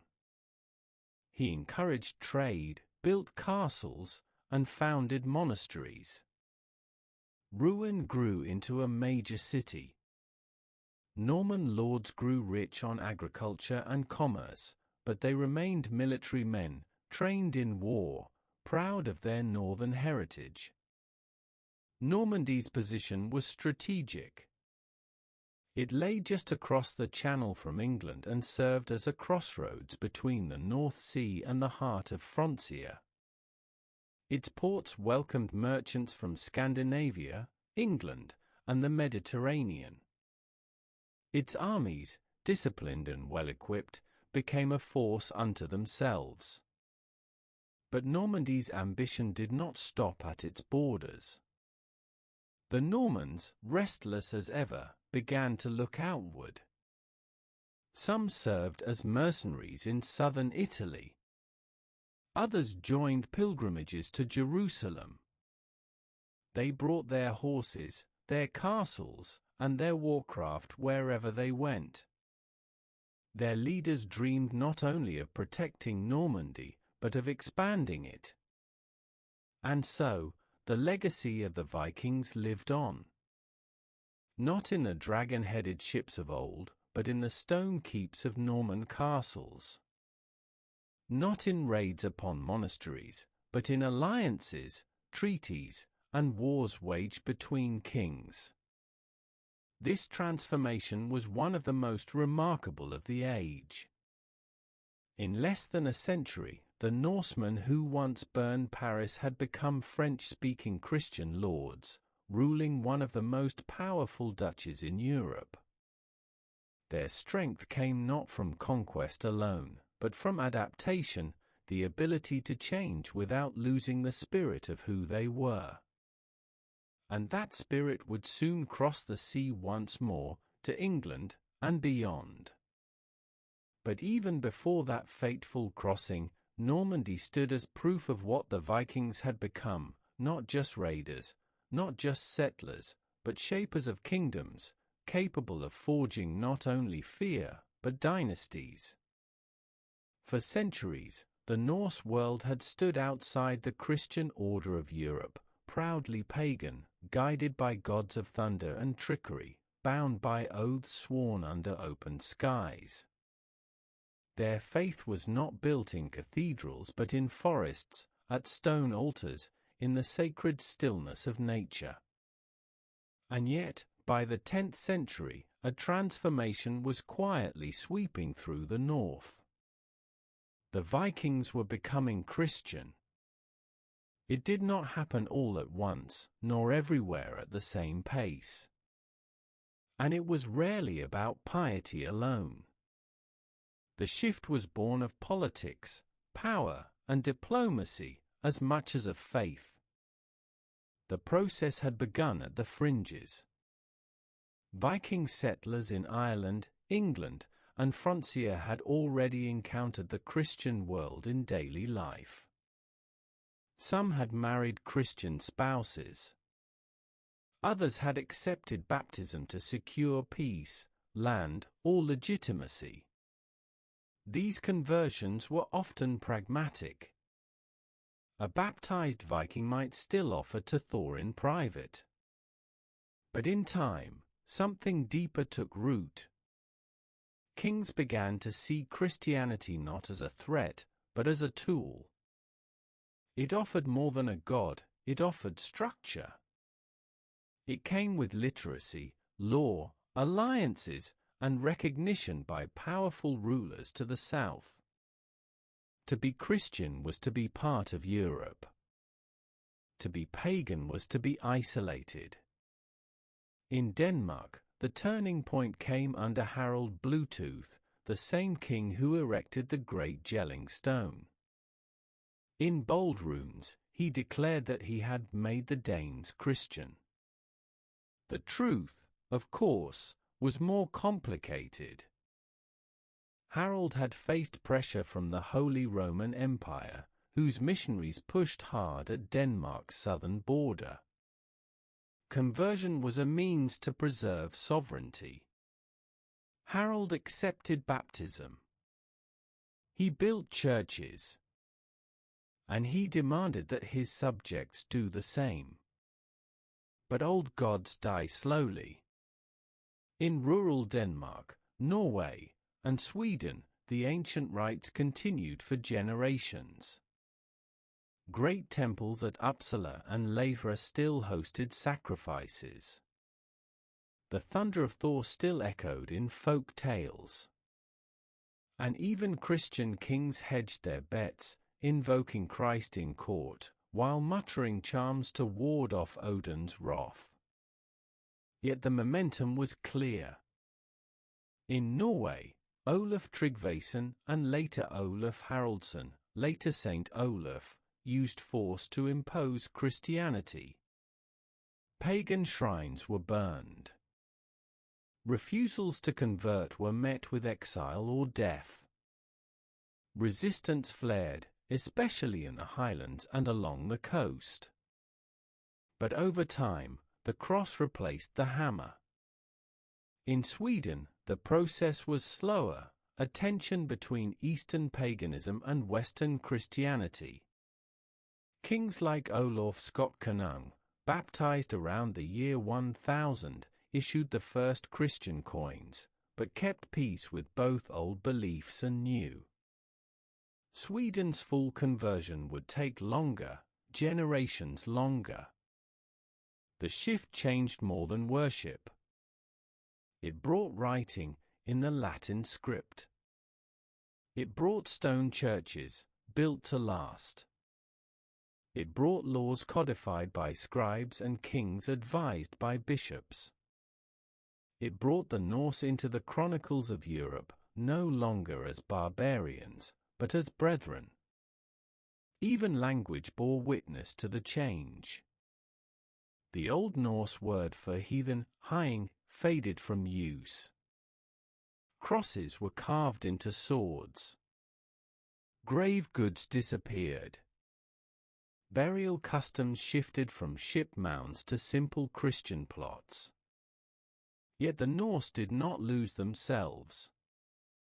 Their Christianity was never quite like that of Rome or Aachen. It retained something of the old spirit, fierce, proud, warrior-like. Christ was often imagined as a king, a conqueror, a lord of battle. Saints were honored much as the old gods had been, patrons of families, cities, and storms. And the sagas, written centuries later, remembered both worlds, the one of Thor and the one of Christ, without contradiction. For the Norse were a people who knew that belief could evolve without breaking. That old ways could echo in new forms. By the end of the 11th century, the Viking world was, in name, Christian. The old temples had fallen silent. The churches rang bells instead of war cries. The age of raids had ended. But the spirit of the North, restless, ambitious, unafraid, remained. Now it wore a cross around its neck. But it still looked out to sea. By the close of the 10th century, the Viking longship, once the most feared silhouette on the horizon, no longer inspired the same dread it once had. The golden age of raids, which had begun with fire at Lindisfarne, was fading. Not abruptly, but steadily, like the dimming embers of a great pyre. The reasons were many, and they were woven into every corner of the Norse world. First came the hardening of defenses. The kingdoms of Europe had learned. In England, Alfred and his successors had built burhs, fortified towns that could resist Viking attack. Watchtowers dotted the coastlines. Local militias could be raised swiftly. Across Francia, the feudal system strengthened military responses. Lords built stone castles, raised mounted knights, and trained for war. The element of surprise, once the Vikings' greatest weapon, had begun to vanish. Second, the raiders themselves were changing. Many of those who once led warbands had become landed lords, rulers of territories in Ireland, England, or Normandy. They had more to gain by negotiating than by burning. Silver from trade was safer and more predictable than silver from loot. And then, there was Christianization. With baptism came alliances, obligations, and boundaries. Christian kings could no longer justify attacks on fellow Christian lands, at least, not openly. Viking leaders were now part of the same spiritual and political world they had once opposed. Raiding a monastery no longer brought honor, it brought excommunication. But perhaps the most profound change came from within. The Norse world was stabilizing. In Denmark, Sweyn Forkbeard and his son Nut the Great built a Scandinavian empire that included England, Denmark, and parts of Norway. But it was not an empire of chaos. It was one of order. Under Nut, laws were harmonized, churches were supported, and peace, not war, became the engine of power. In Norway, kings like Olaf Haraldsson and Magnus the Good consolidated rule and extended royal authority into regions once governed by local jarls. The time of independent warbands was ending. Even Iceland, once the wild frontier of Norse migration, adopted Christianity in the year 1000 by vote at its National Assembly, the Althing. It was not conquest or conversion by sword, but a choice made for unity and peace. And so the Viking Age of raids gave way to an age of kingdoms. The longships still sailed, but now more often for trade, diplomacy, or crusade. Viking warriors joined the Varangian Guard in Byzantium, the Normans marched into southern Italy, and Norse explorers pushed past Greenland toward unknown lands to the west. But no longer did fleets descend upon unsuspecting shores with fire and axe. The era of terror was over. And yet, its memory endured. In the chronicles of monks, the Vikings remain shadowy figures of fear. In the sagas, they were heroes, bold, cunning, larger than life. In the names of towns and the lines of kings, their legacy lived on. Even today, in languages and laws, in customs and stories, the marks remain. The twilight of the raids was not a disappearance. It was a transformation, the beginning of something new. The Northmen had stepped out of myth and into history. No longer the scourge of Christendom, they were now part of its story. As the Viking world settled into kingdoms and churches, a different spirit stirred once more, not in the courts of Denmark or the harbours of Normandy, but far to the west, where cold winds howled over desolate seas. It was there, in the shadow of Glacier, that the Norse dared to dream again. This was Greenland, not the lush paradise its name suggests, but a vast, icy land at the edge of the known world. And yet, it became the next chapter in the Viking story. The venture began in exile. A Norwegian named Eric the Red, known for both his temper and his boldness, had been banished from Iceland after a series of killings. Rather than accept disgrace, Eric sailed west. There, beyond the fog and the cold currents, he found a land unlike any he had seen, rugged, dangerous, but survivable. He called it Greenland, hoping the name would entice settlers. It worked. In 985, Eric returned to Iceland with tales of opportunity. He convinced several hundred people to follow him across the sea. They brought cattle, tools, grain, and hope. Two main settlements took root, the eastern settlement, near modern-day Qaqortoq, and the western settlement, farther up the coast. Life was harsh. Summers were brief. Winters were punishing. The soil was thin, the growing season short. But the Norse were used to hard lands.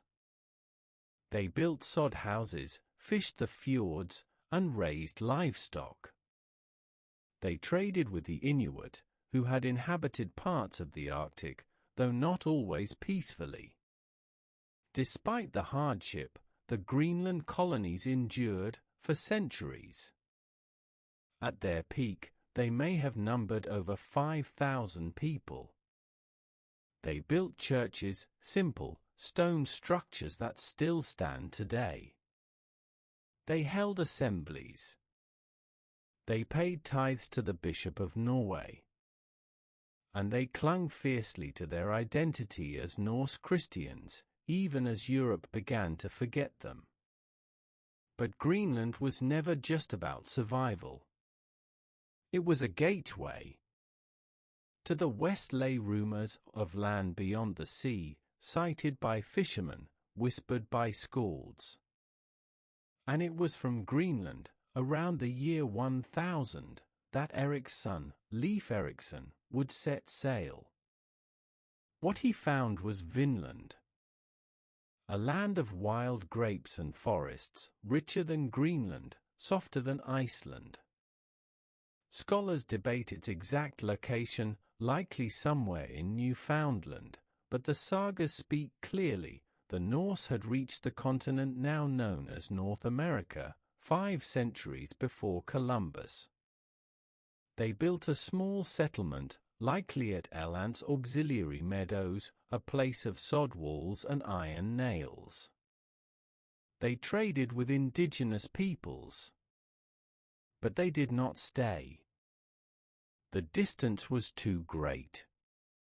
The resistance too fierce. The settlements too fragile. Still, for a moment, the Viking world had touched the edge of a new world. Back in Greenland, life continued, precarious, proud, and isolated. Over time, the climate grew colder. Trade routes dwindled. Contact with Europe became rare. The Western settlement vanished. The Eastern held on longer, but by the 15th century, it too was gone. No one knows exactly why. Perhaps famine. Perhaps disease. Perhaps simply silence. But the ruins remain, stone churches beneath snow, farms reclaimed by moss, graves facing east, awaiting resurrection. The Greenland story is not one of triumph or conquest. It is one of endurance. It reminds us that the Viking Age was not only about raids or riches, but about reach, the will to go farther, to try, to build, even when the odds whispered failure. In that frozen land at the edge of the world, the Norse spirit lived its final frontier. And then, it faded into legend.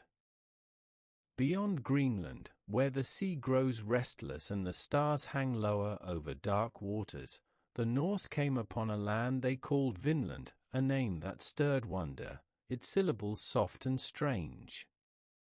It meant the land of wine, though in truth, it promised more than grapes. It promised a new beginning. The voyage was led by Leif Erikson, son of Eric the Red, around the year 1000. Raised in Greenland, Leif had the sea in his blood. He had heard tales from earlier Norse sailors, like Bjarni Herjolfsson, of lands glimpsed west of the ice. Driven by curiosity, perhaps by ambition, he sailed from Greenland in a sturdy ship, hugging the coasts and drifting into the unknown. What he found amazed him. The land was unlike Greenland, green, wooded, rich in game. There were salmon in the rivers, berries on the bushes, and grass for livestock. Compared to the stone and snow of the North Atlantic, Vinland seemed like a dream. It was, as the sagas say, a place where no frost came in winter. He and his crew built a small settlement, Leifsbua, or Leif's houses. It was likely in northern Newfoundland, at a site now known as Elant's auxiliary meadows. Archaeological remains confirm Norse presence, sod buildings, ironworking tools, and spindle whorls, evidence of both men and women. But Vinland was not empty. There were people already there, the ancestors of today's indigenous peoples. The sagas call them Skraelings, a term that likely meant foreigners or outsiders. At first, there was trade. The Norse offered red cloth, metal tools, milk. The Skraelings brought pelts and meat. But mistrust grew. Conflict erupted. The Norse were few. The natives, many. The land, unfamiliar. And while the Norse were skilled warriors, they were not conquerors here. They could not call upon reinforcements. There was no church behind them, no king to send aid. Only the sea, wide and cold and indifferent. And so they left. The settlements were abandoned after a few short years. Leif's brothers, Thorvald and Freydis, attempted later expeditions, with mixed results. One ended in bloodshed. Another in retreat. The Norse returned to Greenland and Iceland, speaking of wonders and dangers too great to ignore, yet too hard to hold. Vinland faded from memory. Not entirely. The sagas preserved its story. Songs and legends whispered of a land beyond the sea. But in Europe, where church records and royal charters dictated truth, Vinland was lost, a myth, a footnote, until the 20th century, when ruins in Newfoundland confirmed what the sagas had never stopped claiming. The Norse had touched America. They had crossed the Atlantic half a millennium before Columbus. Not for empire, not for gold, but for the same reason they had always sailed, to explore, to survive, to see what lay beyond. Vinland was not a colony. It was not a conquest. It was a whisper, the farthest reach of a restless people. And in that whisper lies a lesson. That even those we remember as warriors were also voyagers. That the age of the Vikings was not only written in fire and steel, but in wind and wood and dreams of a horizon never reached. By the mid-11th century, the Viking Age of raids had long passed. But its legacy was not buried. It had taken root, not in the north, but in Normandy, where Norse blood ran through the veins of a new kind of power, the Normans. The Norman duchy had grown strong under the descendants of Rollo. It was no longer a frontier of exiled raiders, but a disciplined realm of cavalrymen, merchants, and churchmen. The Normans had adopted the French tongue, embraced Christianity, and learned the arts of governance and war from their Frankish neighbors. Yet they had kept something of the old fire. They were still restless, still daring. Nowhere was this spirit more vividly embodied than in William, Duke of Normandy, later known as William the Conqueror. Born around 1028, the illegitimate son of Duke Robert I, William rose through treachery, violence, and determination. He crushed rebellions, forged alliances, and earned the loyalty of fierce knights. He was a ruler not by birthright alone, but by will. His ambition turned to England. Across the Channel, the Anglo-Saxon King Edward the Confessor died childless in 1066. Several men claimed the throne, among them Harold Godwin's son, a powerful English earl, and William, who argued that Edward had once promised him the crown. Whether this promise was real or fabricated mattered little. William believed it. And he was willing to fight for it. He gathered a fleet, an army of Norman knights, archers, and infantry, and secured the blessing of the Pope, who saw in William a champion of order and the Church. In late September 1066, he crossed the English Channel and landed on the Sussex coast. What followed was one of the most pivotal battles in European history, the Battle of Hastings. On October 14, 1066, William's forces met Harold's army. The fighting was brutal. English housecarls held the high ground with shield walls, but the Normans, using feigned retreats and relentless cavalry charges, broke their lines. Harold was killed, perhaps by an arrow to the eye, and the English army scattered. William claimed victory. He marched to London. And on Christmas Day, he was crowned King of England. The Viking legacy had come full circle. Once, Norse raiders had burned English churches. Now, their descendants wore English crowns. But William was not just a conqueror. He was a reformer. He reshaped England's feudal structure, redistributed land to Norman barons, and commissioned the Domesday Book, a vast survey of his new realm. Castles sprang up across the land. The English elite was replaced, almost overnight, by a Norman aristocracy. The language of the court changed. French replaced Old English among the ruling class. The culture shifted, blending Saxon traditions with Norman customs. This was not a Viking conquest in the old style. It was more complete, more transformative.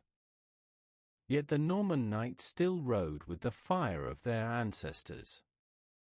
They pushed south to Italy, east to Byzantium, and even farther, to Jerusalem during the Crusades. They built kingdoms in Sicily, influenced courts in Anjou, and served as generals and regents across the Mediterranean.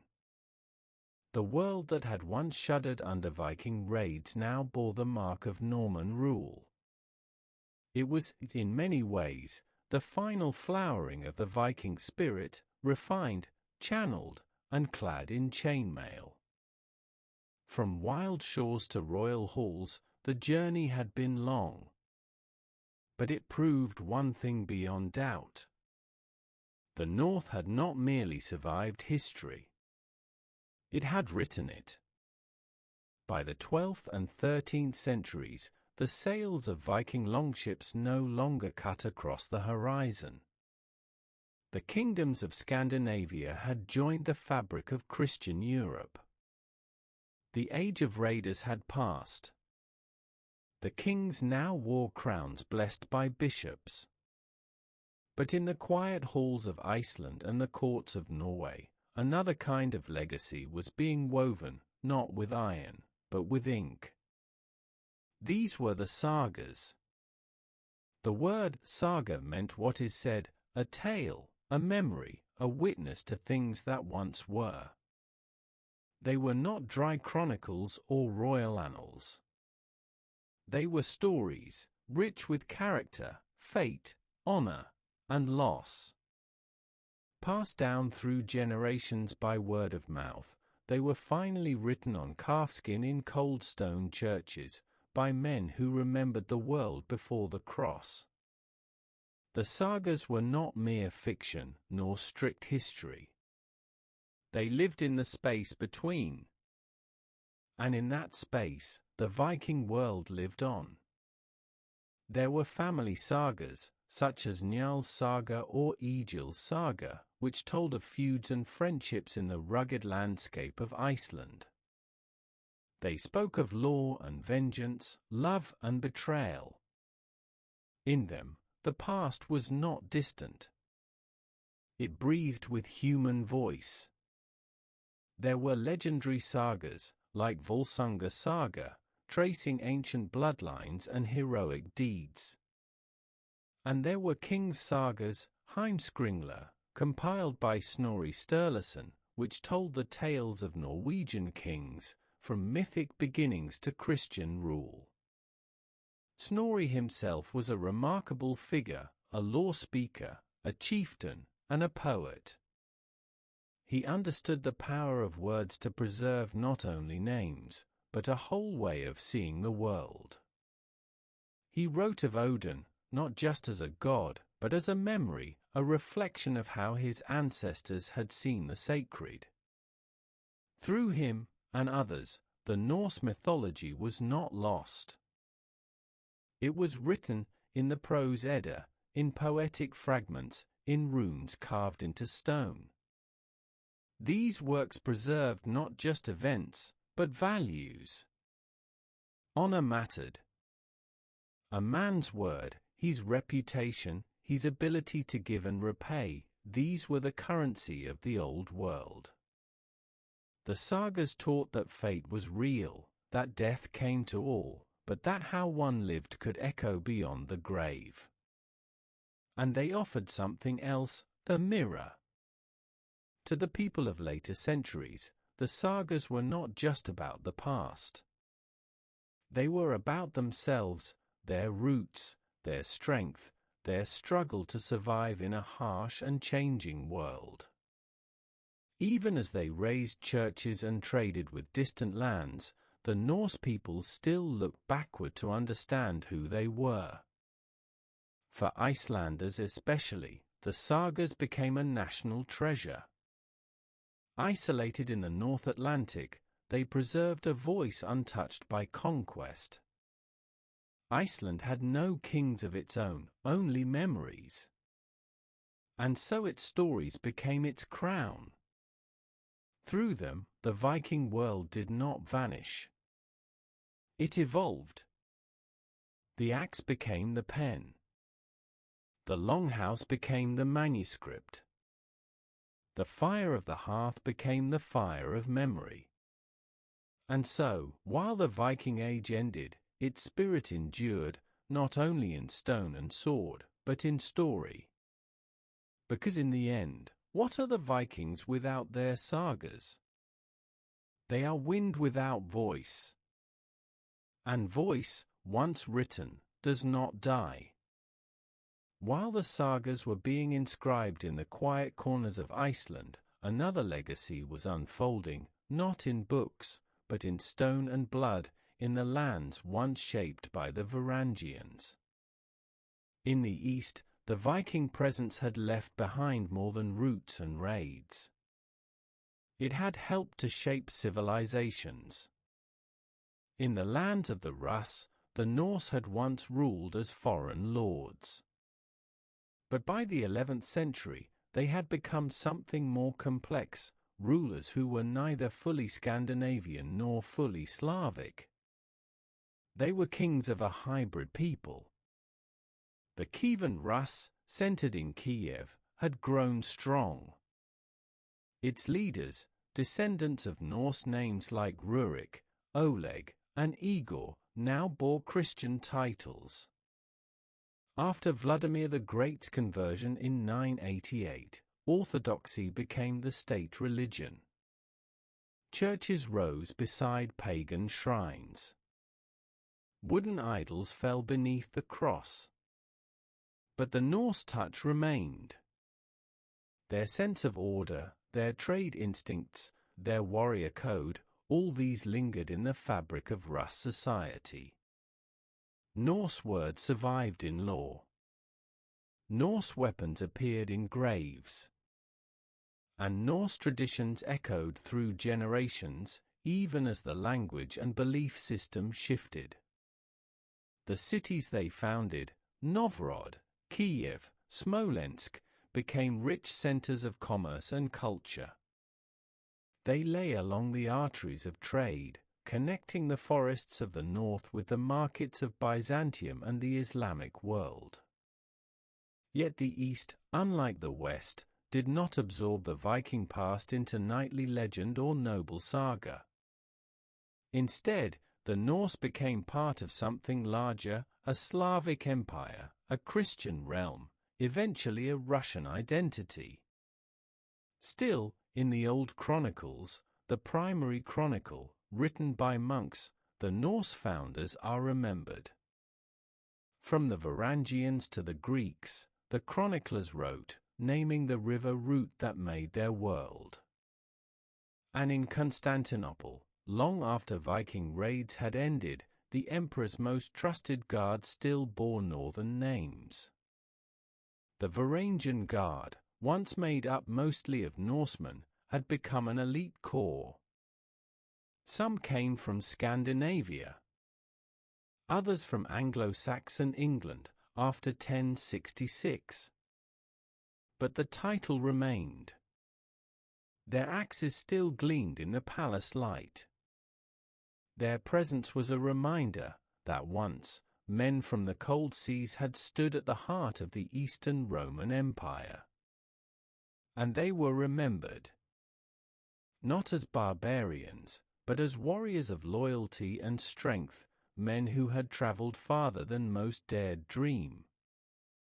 The Eastern legacy of the Vikings was quieter than in the West. No kingdoms bore their names. No churches sang in Norse. But their influence shaped the contours of Russian statehood, the trade routes of Eurasia, and the military traditions of empires. They were part of the bones beneath the soil, unseen, but enduring. And like the faint echo of oars on a long-forgotten river, their presence could still be heard, if one listened carefully. Beneath the clang of swords and the creak of ships, another story unfolded in the Viking Age, quieter, often overlooked, but no less vital. It was the story of Viking women, whose lives and roles shaped their world as surely as any king or raider. The Norse sagas, though written mostly by men, do not ignore women. They speak of them with clarity, as mothers, rulers, warriors, and weavers of fate. In Scandinavia, women enjoyed more freedom and legal rights than many of their contemporaries in Christian Europe. A Norse woman could own property, initiate divorce, and inherit land. She could manage households, oversee farms, and conduct trade in her husband's absence, and often did, for Viking men were frequently at sea. These women were not passive figures. They were keepers of the hearth, yes, but also of memory, honor, and law. The household was not a quiet retreat. It was a place of power. And the woman who ruled it was called the fru, the lady, not in courtesy, but in right. The sagas remember women like Aud the deep-minded, a noble widow who crossed the sea after her husband's death, settled Iceland, and became a landowner and matriarch. Or Gunhild, mother of kings, feared and admired in equal measure, who moved behind the thrones of Norway's rulers like a shadowed queen. In myth, women held the threads of fate itself. The Norns, who spun the destinies of gods and men, were female. So too were the Valkyries, who chose the slain in battle and served them in Valhalla, not as mere attendants, but as choosers of the worthy. And sometimes, the warrior's role was not metaphor. Archaeological evidence has uncovered graves of women buried with weapons, swords, shields, arrows. One of the most famous lies in Birka, Sweden. A warrior's grave long thought male, until DNA confirmed it was female. She was buried with armor, horses, and game pieces, a general's grave. This was not fantasy. It was reality. While most Viking warriors were men, women could, and did, take up arms when needed. Some sailed on voyages. Some led settlements. And others wielded their power in subtler ways, through marriage alliances, storytelling, and law. In the home, women managed the textiles, which were more than clothing, they were currency. Cloth was traded, stored, even given in dowry. The loom was a symbol of economy and continuity. And the woman at the loom shaped the rhythm of daily life. In religion, women served as priestesses, seers, and vola, female shamans or prophetesses. Draped in cloaks, armed with staffs, they performed rites and offered glimpses into the unknown. Their words were feared. Their presence, sacred. Christianization changed much of this. The Church imposed new structures, often limiting the roles women had once freely held. Some rites were preserved, others eroded. The old priestesses faded into memory, replaced by nuns and saints. But the strength of Norse women endured. Their names lived on in land records, in poems, and in the lineage of kings. Because the Viking world was not built by axe alone. It was built by hands that farmed, minds that remembered, and voices that guided, women who bore the future in womb and word alike. They stood not behind the Viking Age, but within it, and their story is the Norse story too. Throughout the Viking Age, no element shaped Norse life more profoundly than the sea. It was not simply a barrier or a backdrop. It was the heart, the road, the enemy, the refuge, the grave. The sea connected the scattered farms of Norway, the islands of Denmark, the archipelagos of Sweden. It carried ships to England, to Francia, to distant Greenland. It taught the Norse to read wind and tide, to listen to gulls and stars. To a Viking, the sea was not to be conquered. It was to be understood. The Norse shipwrights were master craftsmen. They did not build bulky, lumbering vessels, but sleek, flexible ships with shallow keels, perfect for river travel and coastal raids. The longship, with its elegant curves and dragon-headed prow, was a marvel of both function and symbolism. It could glide up a fjord, cross the North Sea, or charge into a foreign harbor. The ship was more than a tool. It was a cultural icon. Men were buried with their ships, or in their likeness. Great mounds, like the Osberg and Gokstad burials, reveal ships as graves for queens and kings, surrounded by goods for the afterlife, sleds, chests, animals, and even carved beds. To die and be sent to sea, whether in reality or in ceremony, was to pass with honor. Even Norse myths echoed this reverence. The gods themselves traveled by ship. Njord, god of the sea and winds, was honored by sailors. Ran, the sea goddess, gathered the drowned in her net. And in Ragnarok, the end of days, the dead would sail aboard Naglfar, a ship made of fingernails, to wage the final war. But the sea was not always kind. Storms came without warning. Ships were lost. Entire expeditions vanished into fog and silence. Wives and mothers waited on shore, counting waves, dreading the gull's cry. Still, they returned to the sea. Again and again. It brought wealth. It brought contact. It brought identity. Even as the Viking Age waned, the sea remained central. Fishermen replaced raiders. Merchants replaced war bands. But the rhythm of tide and sail continued. Towns like Bergen, Ribe, and Trondheim lived by the coast and faced outward, toward trade, toward pilgrimage, toward memory. The sea shaped the Norse worldview. It made them both humble and bold, aware of nature's vastness, yet willing to push beyond it. In the sagas, many journeys begin with the phrase, "They made ready their ship." And in those words lies a world.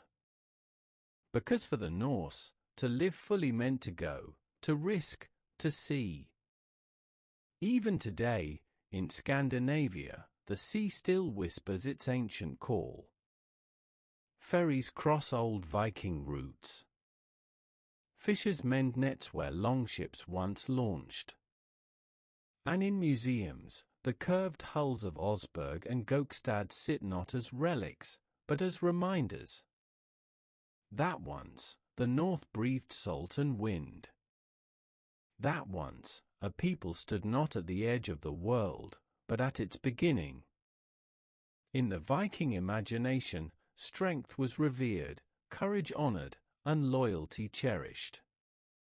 But beneath the image of blood and battle stood a quieter force, one that held communities together and defined justice in a world without empires. That force was law. And its voice was heard at the Thing. The Thing was not a building, but an assembly, a gathering of free men, sometimes women, under the open sky, where disputes were settled, laws recited, and leaders chosen. It was the pulse of Viking self-rule. Every community had its own thing. Villages gathered for local things, while wider regions, like Iceland or Norway, held general assemblies, such as the Althing, founded in 930. It is one of the oldest parliamentary institutions in the world, and it still functions today. The Viking world had no single king, no central code of law.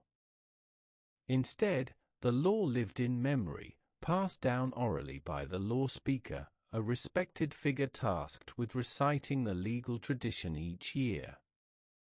He stood upon the law rock, before the assembly, and spoke not from parchment, but from mind.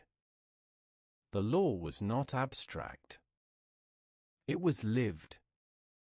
It governed trade, marriage, inheritance, land, and reparation.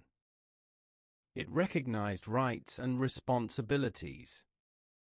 A man wronged could seek compensation, or if none was offered, could demand vengeance. But vengeance had rules. It had limits. Even the blood feud had to be tempered by law. The concept of wergild, man price, allowed conflicts to be resolved without endless cycles of violence. If someone was killed, their family could be paid in silver. The value depended on the victim's status, age, and gender. It was not justice as we know it, but it was order. Disputes were argued before the Thing. Witnesses gave testimony. Juries of peers rendered verdicts. Punishments ranged from fines to outlawry, the worst fate of all. To be outlawed was not just to lose protection. It was to be cast out of society, to live without name, without help. Anyone could kill an outlaw without fear of retribution. And yet, the law was not only about punishment. It was also about agreement. Allies were bound by oaths. Treaties were sworn. Kings took the throne not by inheritance alone, but by consent of the Thing. Even powerful chieftains knew they ruled only so long as the assembly stood with them. This respect for law shaped every corner of Viking life. Even raiders, far from home, often carried these customs abroad. In the Danelaw, Vikings settled England. Many Norse legal practices blended with Anglo-Saxon ones, creating a hybrid system remembered in later English common law. In Iceland, where there was no king, the Althing reigned supreme. Laws were written down in the 12th century in texts like Graga's, the Grey Goose Laws. They offer a vivid glimpse into a society where law and memory were inseparable. And in the sagas, the Thing appears often, not as backdrop, but as moral stage. It is where honor is defended, where fate is weighed, where the community speaks. The Vikings were not lawless. They were lawful in their own way, deeply so. Their laws were not carved in stone, but carried in voice and memory.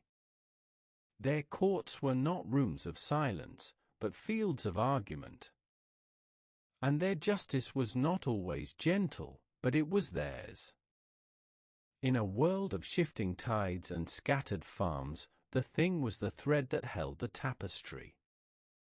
It was democracy in its earliest breath, rough, partial, but alive.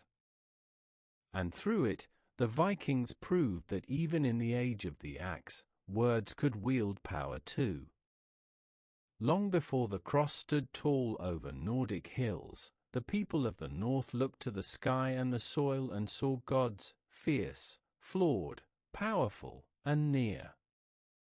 Their religion was not written in books, but in stone, wood, and fire. It was a world of myths, of rituals, of awe.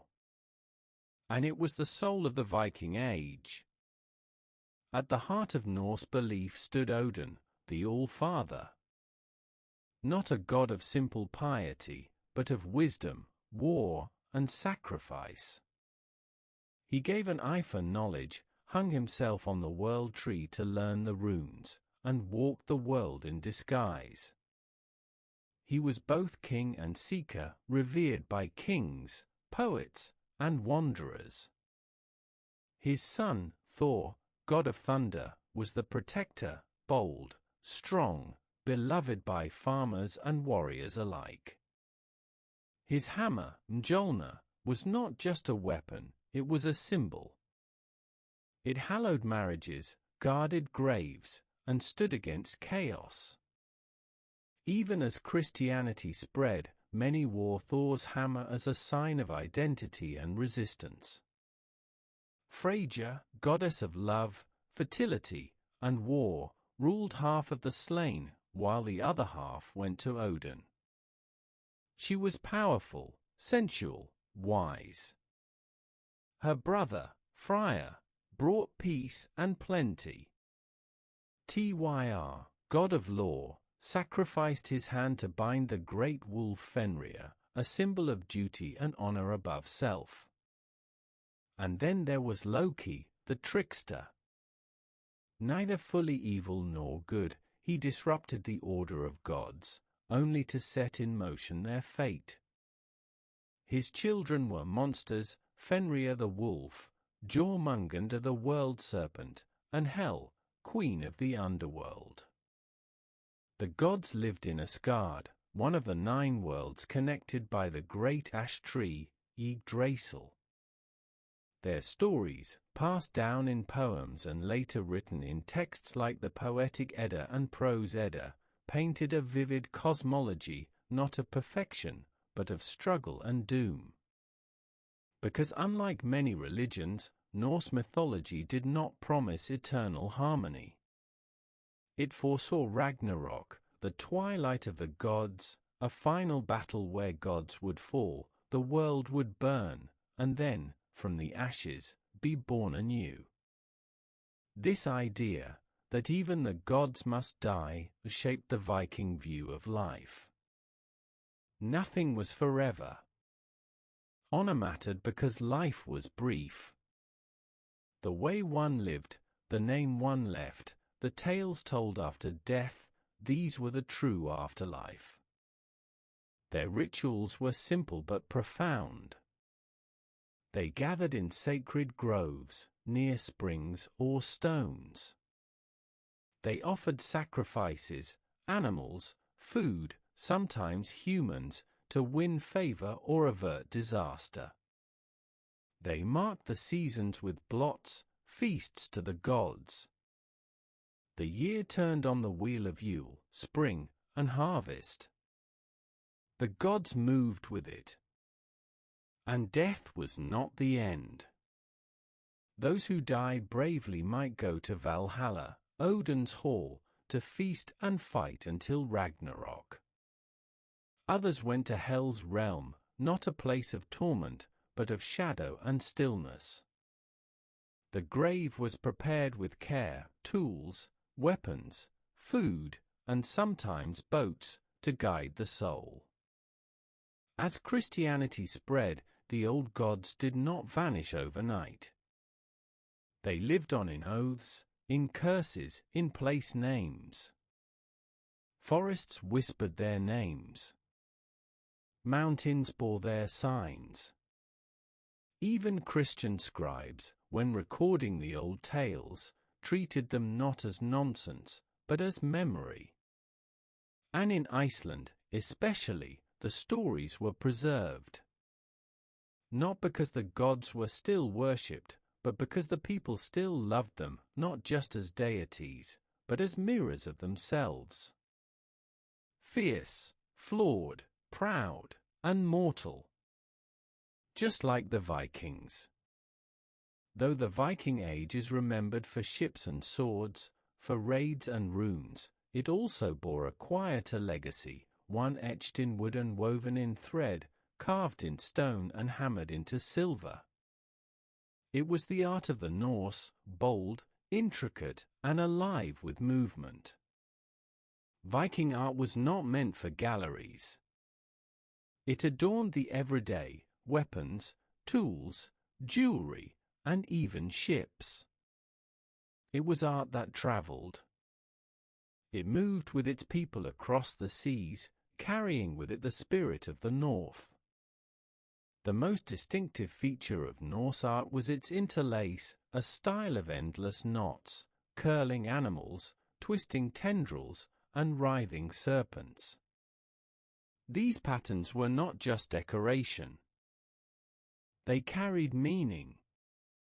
They evoked the chaos and complexity of life, the tangled fates of men and gods. Early Viking art was shaped by traditions inherited from the Germanic and Celtic worlds. But over time, it developed its own powerful voice.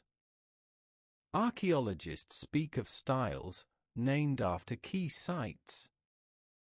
Osberg's style, early 9th century, found in the famous ship burial. It features gripping beasts with bodies that intertwine and limbs that latch onto frames, dynamic and full of tension. Bor style, mid-9th century, named after a Norwegian burial site. It includes tighter, more symmetrical knotwork, and face masks that peer from brooches and harnesses. Jelling style, late 9th to 10th century, associated with Danish royal monuments, including Harald Bluetooth stone at Jelling. It begins to show a greater sense of flow and animal grace.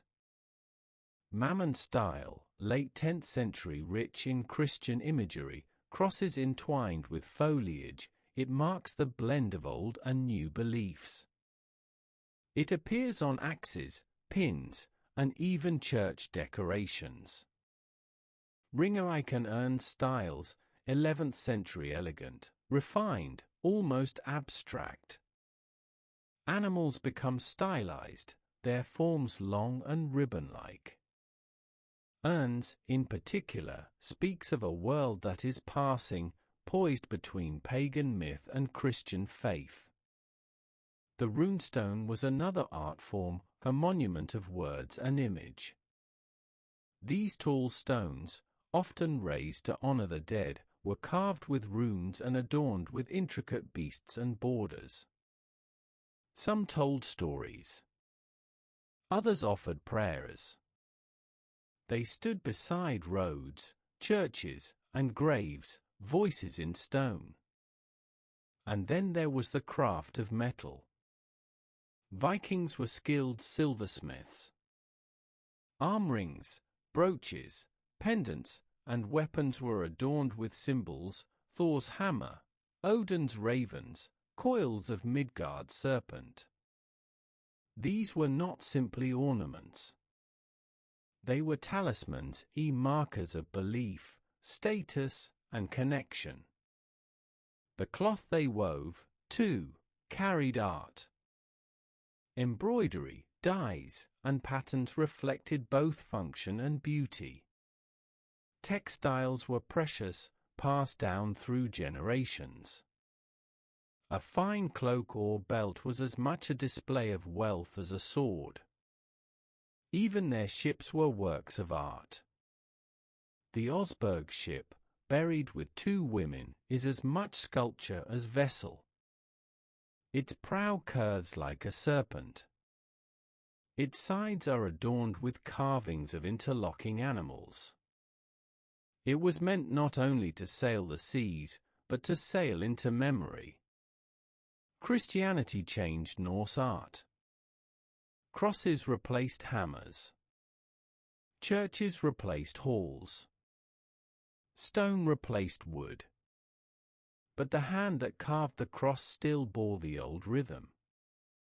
Viking art adapted, it did not vanish.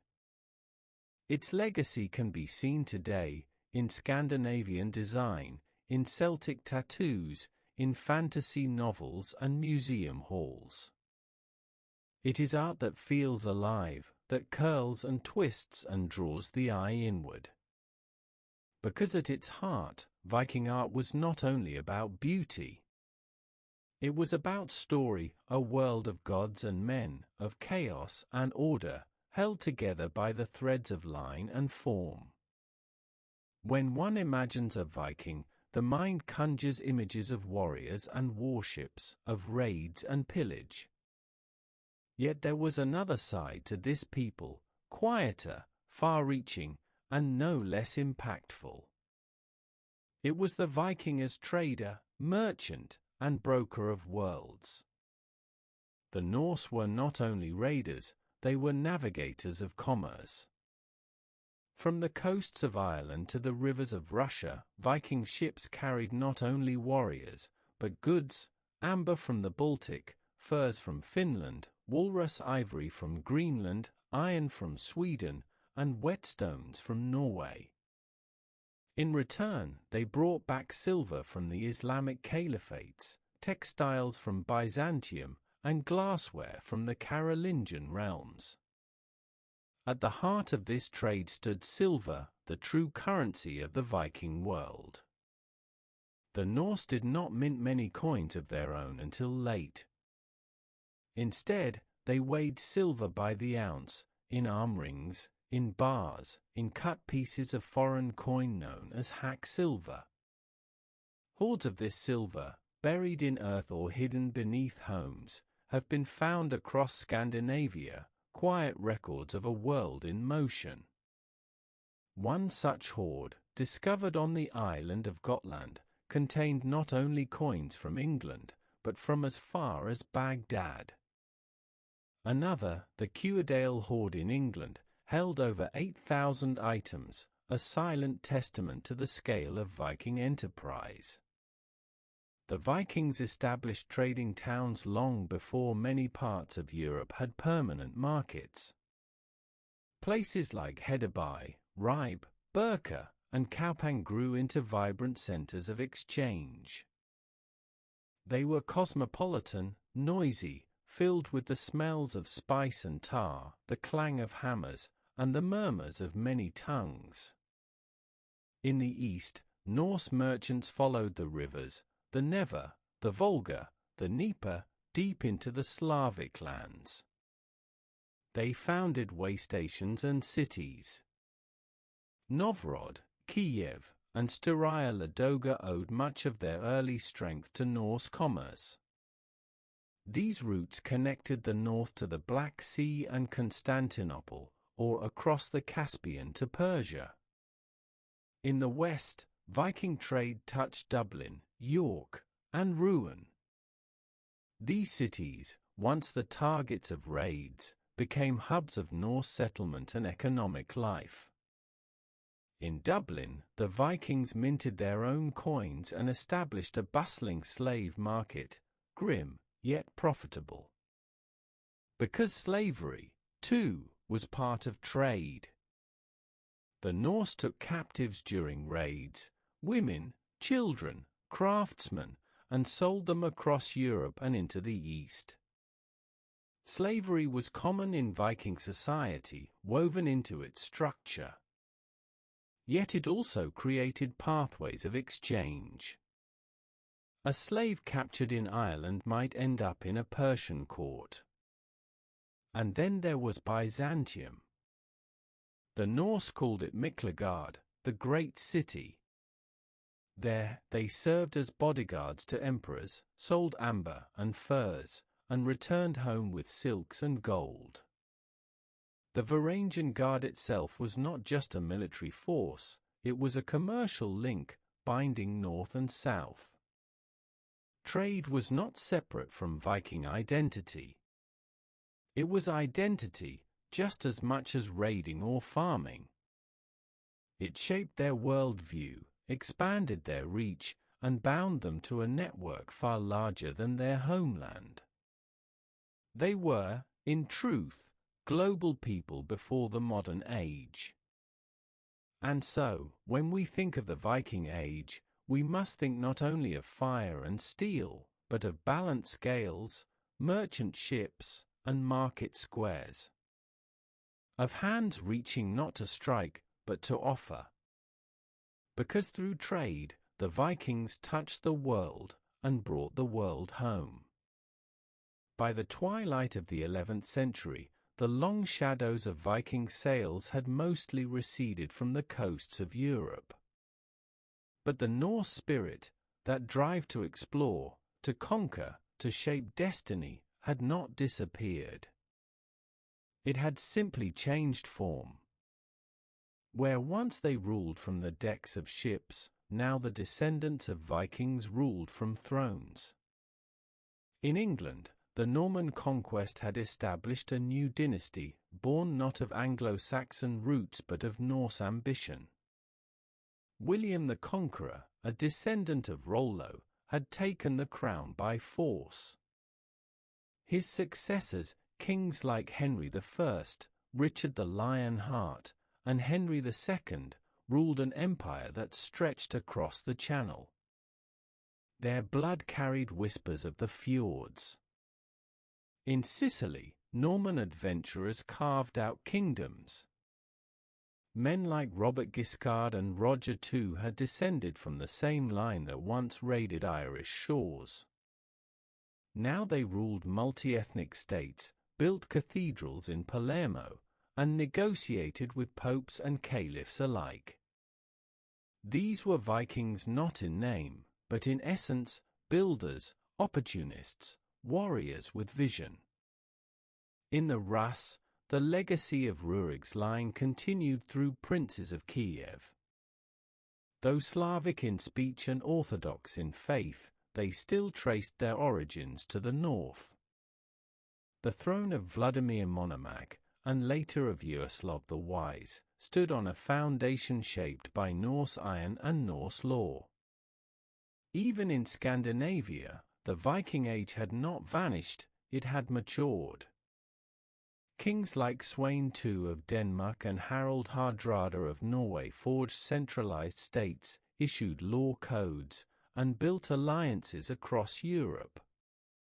Their power came not from the axe, but from the crown, though the axe was never far away. Harald Hardrada, especially, was the last breath of the Viking warrior king. He had served in Byzantium, fought in the east, and returned to rule Norway with ambition and strength. In 1066, he invaded England, seeking the crown. He fell at Stamford Bridge, sword in hand. His death marks, in many minds, the end of the Viking Age. But what followed was not an end, but an inheritance. The Norse did not vanish from history. They became its shapers. They adapted. They married into foreign houses. They learned new tongues. They sat in parliaments, wore coronets, and sponsored cathedrals. But their spirit, their insistence on daring, their hunger for new lands and new power, endured. In coats of arms, old symbols remained: ravens, dragons, ships. In royal names, like Eric, Olaf, and Magnus, the echo of the North could still be heard. And in the very idea of kingship, the Norse had left their mark. A king, in the Viking sense, was not merely heir. He was leader by merit, chosen by his men, crowned in the Thing, bound by law and custom. These values, election, consent, shared responsibility, shaped monarchies across the North. And so, from sails to thrones, the journey came full circle. The men who once feared no sea had become the rulers of kingdoms. The women who once stood on farmsteads now held courts and lands. The stories of gods and giants were replaced by saints and gospels, yet something of the old rhythm remained. Because history is not only what ends, it is what transforms. When the last Viking ship was hauled ashore, and the last saga sung by firelight, it might have seemed that the Viking Age had come to a close. But some echoes do not fade, they are carried not in stone or steel, but in words. The Norse left behind a linguistic legacy that still lives on the tongue. The Vikings spoke Old Norse, a Germanic language that was rich, rhythmic, and direct. It was the language of sagas, laws, trade, and prayer. And it traveled across the North Sea, up rivers, and into the very fabric of other languages. Nowhere is this more visible than in English. When Norse settlers came to the British Isles, first as raiders, later as farmers, they brought with them their words. In the Danelaw, where Norse and Anglo-Saxon lived side by side, the languages merged. They shared grammar, borrowed vocabulary, and influenced pronunciation. Even today, the English we speak carries Norse bones. Simple, everyday words: sky, egg, knife, window, husband, law, anger, dirt, birth, die, all are Norse in origin. The very pronouns they, them, and their replaced Old English forms, a rare case of a full grammatical shift. Verbs: to, take, give, call, get, action words that shaped English thought. And the days of the week: Tuesday, Tyr's day, Wednesday, Odin's day, Thursday, Thor's day, Friday, Freyja's day, all honor Norse deities, alongside Roman ones. Place names across England still whisper the Norse presence, though by in Derby, Grimsby, Whitby, meaning farm or settlement, the Thorpe, meaning village, the Thwaite, meaning clearing. In Scotland and Ireland, Norse words entered Gaelic. In Normandy, the Norsemen adopted French but left traces in names, customs, and speech. In Iceland, Old Norse did not fade, it endured. Modern Icelandic remains remarkably close to the tongue of the sagas. A 13th-century Icelander could, with effort, read today's newspapers. Through language, we glimpse the Viking mind, practical, poetic, layered with irony and wit. Their kennings, poetic compounds, transformed the mundane into the mythical. A ship was a sea steed. A sword, a wound ice. The sea itself was the whale road. Such language reveals a world seen through metaphor, where nature and life were deeply entangled. And runes, though replaced by Latin script, still speak from ancient stones. They were more than letters, they were mystic signs, carved with care. In grave markers, charms, and amulets, they carried both meaning and magic. Even in silence, their shape holds power. Language outlasts empires. It lives in the mouth of children, in stories passed at tables, in names and nicknames. The Norse left us no grand temples, no pyramids. But they left us words, and with them, a way of seeing the world. To speak them is to remember. To hear them is to listen across time. When the last Viking ship was hauled ashore, and the last saga sung by firelight, it might have seemed that the Viking Age had come to a close. But some echoes do not fade, they are carried not in stone or steel, but in words. The Norse left behind a linguistic legacy that still lives on the tongue. The Vikings spoke Old Norse, a Germanic language that was rich, rhythmic, and direct. It was the language of sagas, laws, trade, and prayer. And it traveled across the North Sea, up rivers, and into the very fabric of other languages. Nowhere is this more visible than in English. When Norse settlers came to the British Isles, first as raiders, later as farmers, they brought with them their words. In the Danelaw, where Norse and Anglo-Saxon lived side by side, the languages merged. They shared grammar, borrowed vocabulary, and influenced pronunciation. Even today, the English we speak carries Norse bones. Simple, everyday words: sky, egg, knife, window, husband, law, anger, dirt, birth, die, all are Norse in origin. The very pronouns they, them, and their replaced Old English forms, a rare case of a full grammatical shift.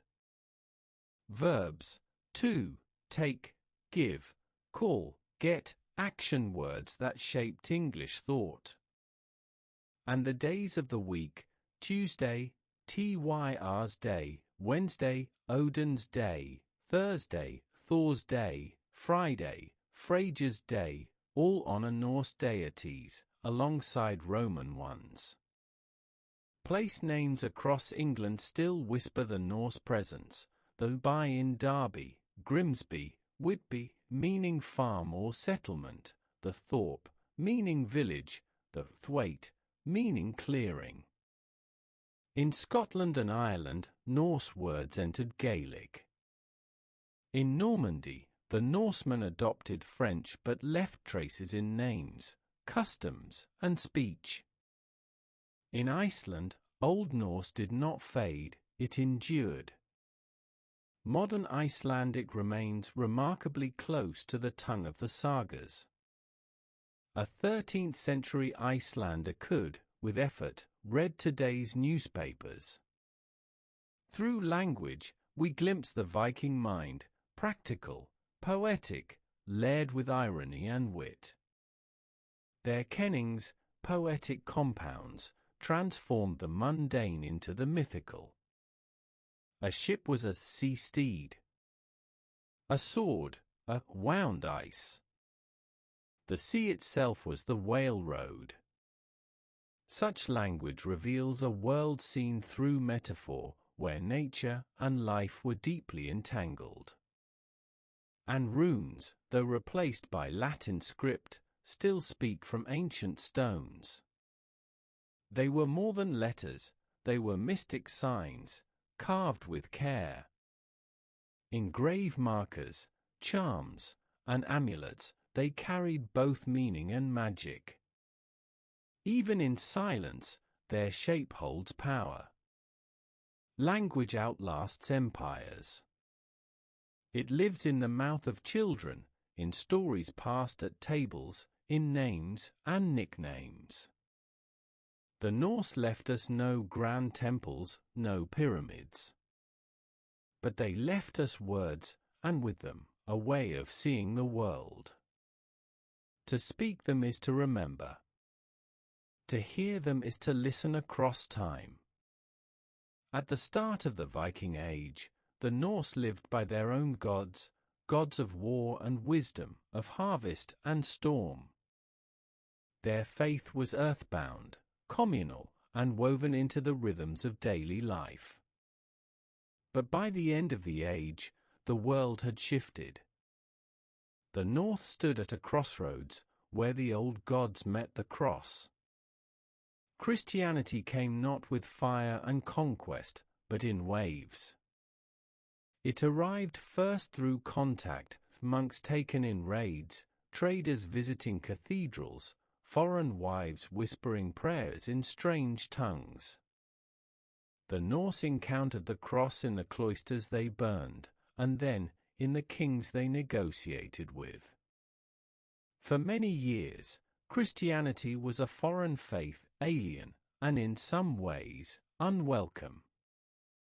It demanded humility. It forbade sacrifice. It insisted on one God, and called the others false. But it also offered unity, legitimacy, connection to a broader world. The turning point came when Viking chieftains and kings saw in Christianity not a threat, but a tool of statecraft. In Denmark, Harald Bluetooth declared himself Christian in the mid-10th century. He raised a stone at Jelling, proclaiming that he had made the Danes Christian. The inscription did not deny the past, it honored his parents, carved with both cross and beast. The transition was blended, not abrupt. In Norway, conversion came with struggle. Olaf Tryggvason, a zealous king, baptized by force. He tore down temples, built churches, and drowned those who resisted. His successor, Olaf Haraldsson, later Saint Olaf, continued the campaign. His death in battle turned him into a martyr, sealing Norway's Christian fate. Iceland, by contrast, chose peace.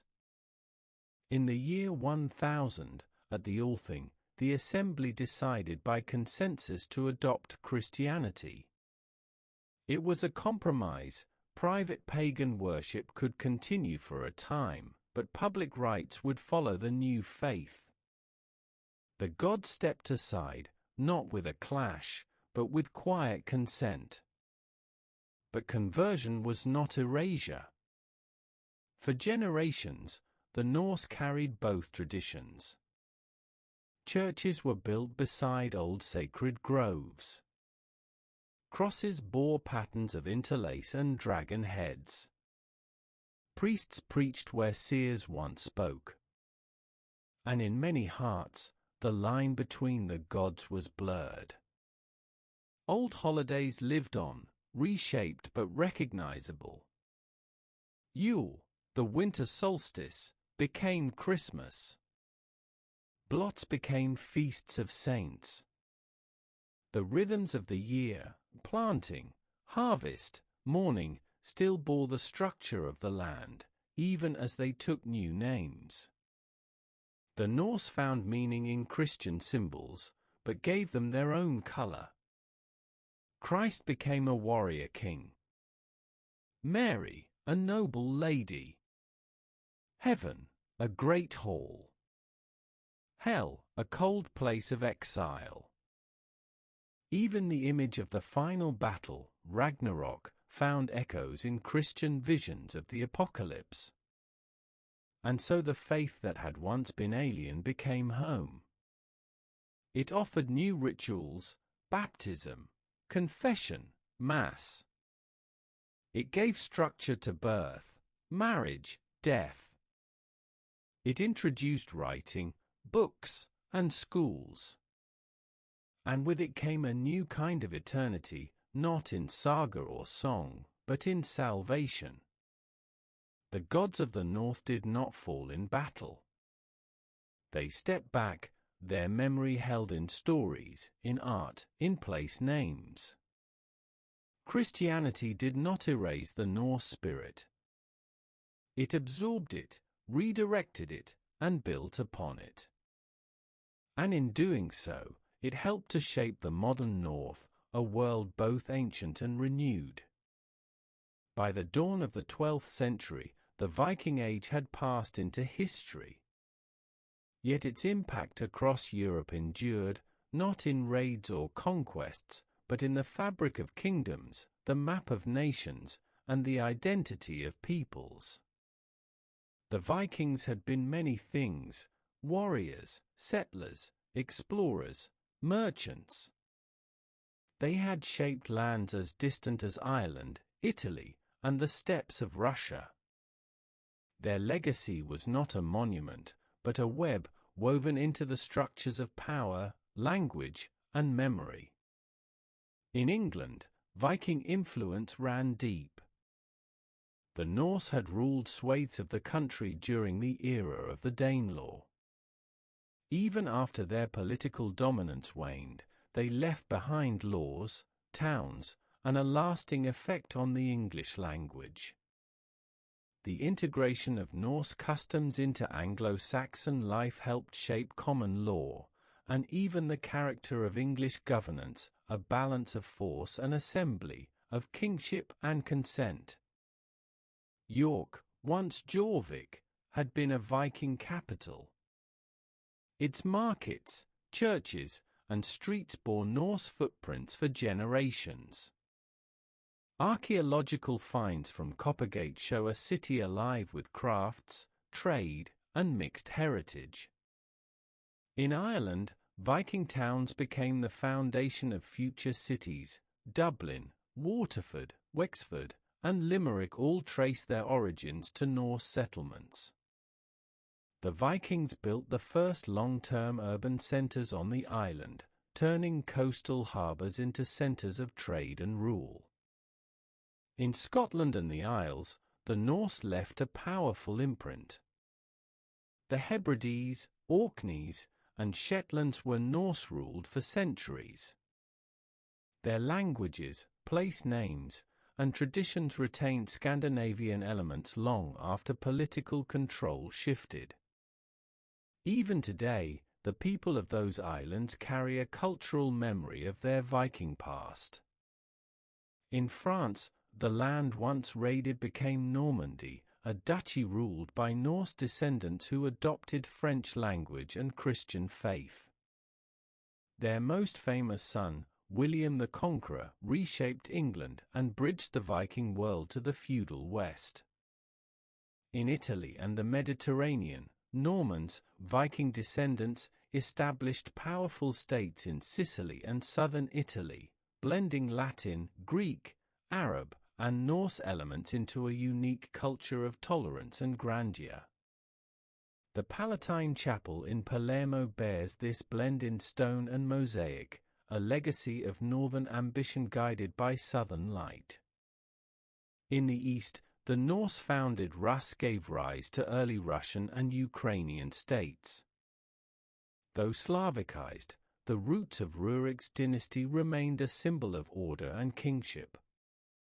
The river routes the Vikings once traveled became arteries of culture and faith, stretching from the Baltic to the Black Sea. Beyond borders and buildings, the Viking legacy endured in the imagination. Medieval chroniclers feared them, yes, but also marveled. Later centuries romanticized them as noble savages, explorers of the impossible, figures of untamed freedom. In national revivals of the 19th century, Scandinavians looked to Viking heritage for identity and pride. In literature, art, and politics, the image of the Viking became a mirror for ambition, for resilience, for selfhood. But their true legacy is not myth alone. It is the quiet endurance of ideas, that one can sail beyond the known, settle in strange lands, merge cultures without losing self, and forge identity through challenge. The Viking Age reshaped Europe, not because the North conquered all, but because it engaged all. It challenged old powers. it seeded new ones. It widened the world's map and deepened its memory. Their age passed, but their echo remains. At the westernmost edge of the Viking world, beyond the fog and the frost, lay Greenland, a rugged land of icy fjords and stubborn hope. For centuries, the Norse held on there, building farms against the cold and raising churches in a land with no trees. But by the 15th century, the Greenlanders were gone. Their disappearance is one of the haunting ends of the Viking Age. The Norse settlement of Greenland had begun with boldness. Eric the Red led settlers in the late 10th century. They built two colonies, the Eastern Settlement and the Western Settlement, nestled in the southern fjords where the climate was just barely kind enough for grazing and grain. For a time, the colony thrived. They traded with Iceland and Norway, exporting walrus ivory, hides, and even polar bear skins. They built churches of stone, some still standing in ruins today. A bishop's seat was established. Marriages, baptisms, and burials followed the Christian calendar. But slowly, the threads began to fray. The climate shifted. The medieval warm period faded into the Little Ice Age. Winters grew longer. Summers shortened. The pastures thinned. Sea ice crept closer, making voyages to Iceland and Norway dangerous, even impossible. The Norse, ever proud, held to their ways. They tried to maintain the life they had known, raising cattle, planting barley, attending mass. But the land could no longer sustain the same methods. They struggled to adapt. At the same time, trade with Europe declined. The plague struck the mainland.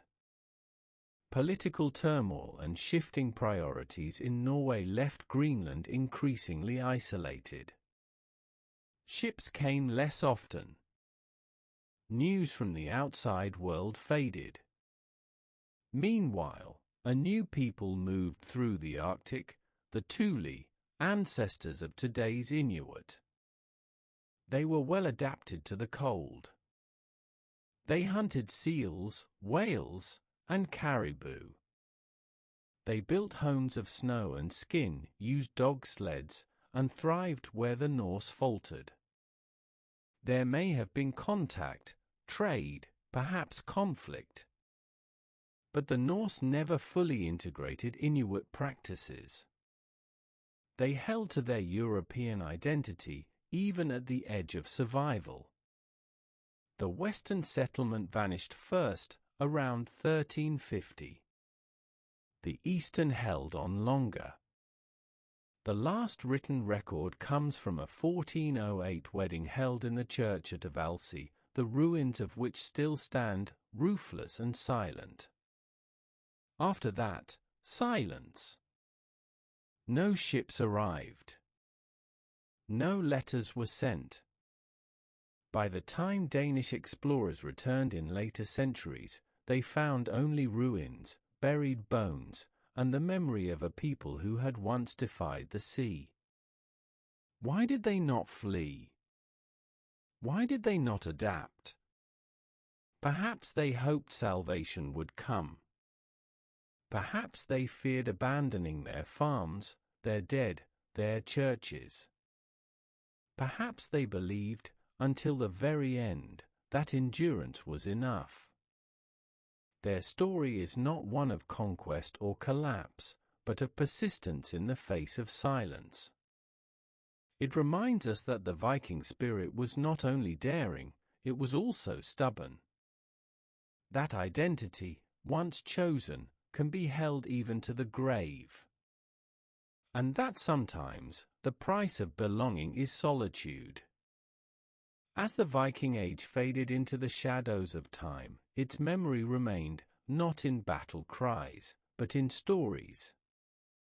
Stories that crossed generations and borders, drifting like smoke from fire pits into the hands of scribes and poets. These were the sagas, and their reach would prove deeper than the blade.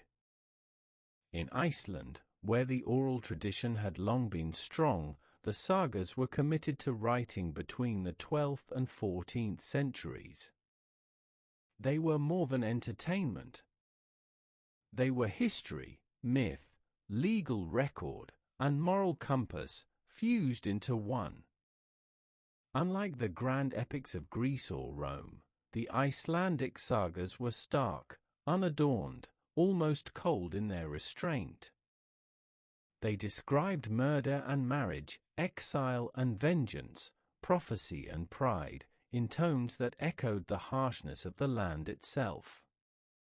There were the family sagas, Íslendingasaga, like Laxdæla saga, Egil's saga, and Njál's saga, rooted in the settlement of Iceland, filled with characters torn between fate and honor. These were not heroes in the classical sense. They were flawed, stubborn, and real. There were kings' sagas, like Heimskringla, composed by Snorri Sturluson, that traced the lineage and deeds of Norwegian monarchs. Through these works, a fractured people forged continuity, not through empire, but through memory. There were also mythological tales, preserved in the Poetic Edda and the Prose Edda, recounting the doings of gods, giants, dwarfs, and fate. These stories kept the old world alive, even as the cross had supplanted the hammer. Over time, these sagas traveled. Medieval scholars read them with curiosity. Enlightenment thinkers with skepticism. But in the 19th century, as nationalism stirred across Europe, the sagas were rediscovered with reverence. In Germany and Scandinavia, the sagas were seen as a foundation, proof of ancient greatness. In Britain and America, they inspired writers and poets. William Morris translated them. J.R.R. Tolkien studied them. Their structure, imagery, and fatalism helped shape modern fantasy literature. The sagas' influence extended even to law, history, and archaeology. They became guides to lost places, buried settlements, and cultural practices. Though sometimes flawed or exaggerated, their core truths helped unlock the Viking world. But most enduring was their spirit. The sagas did not celebrate glory for its own sake. They told of consequence, of choices made and paid for.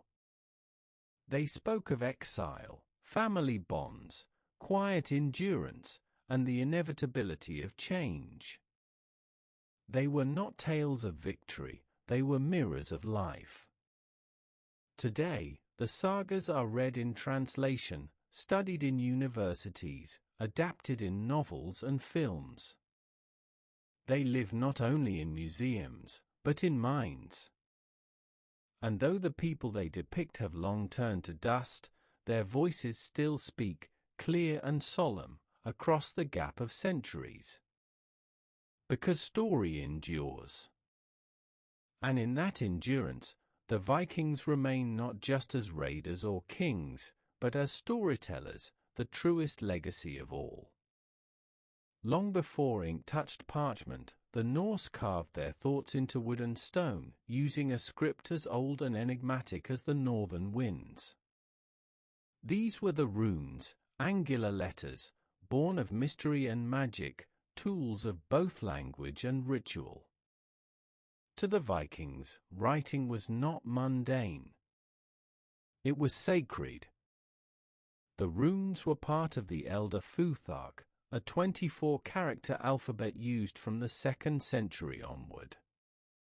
By the Viking Age, the script had evolved into the younger Futhark, streamlined to 16 characters.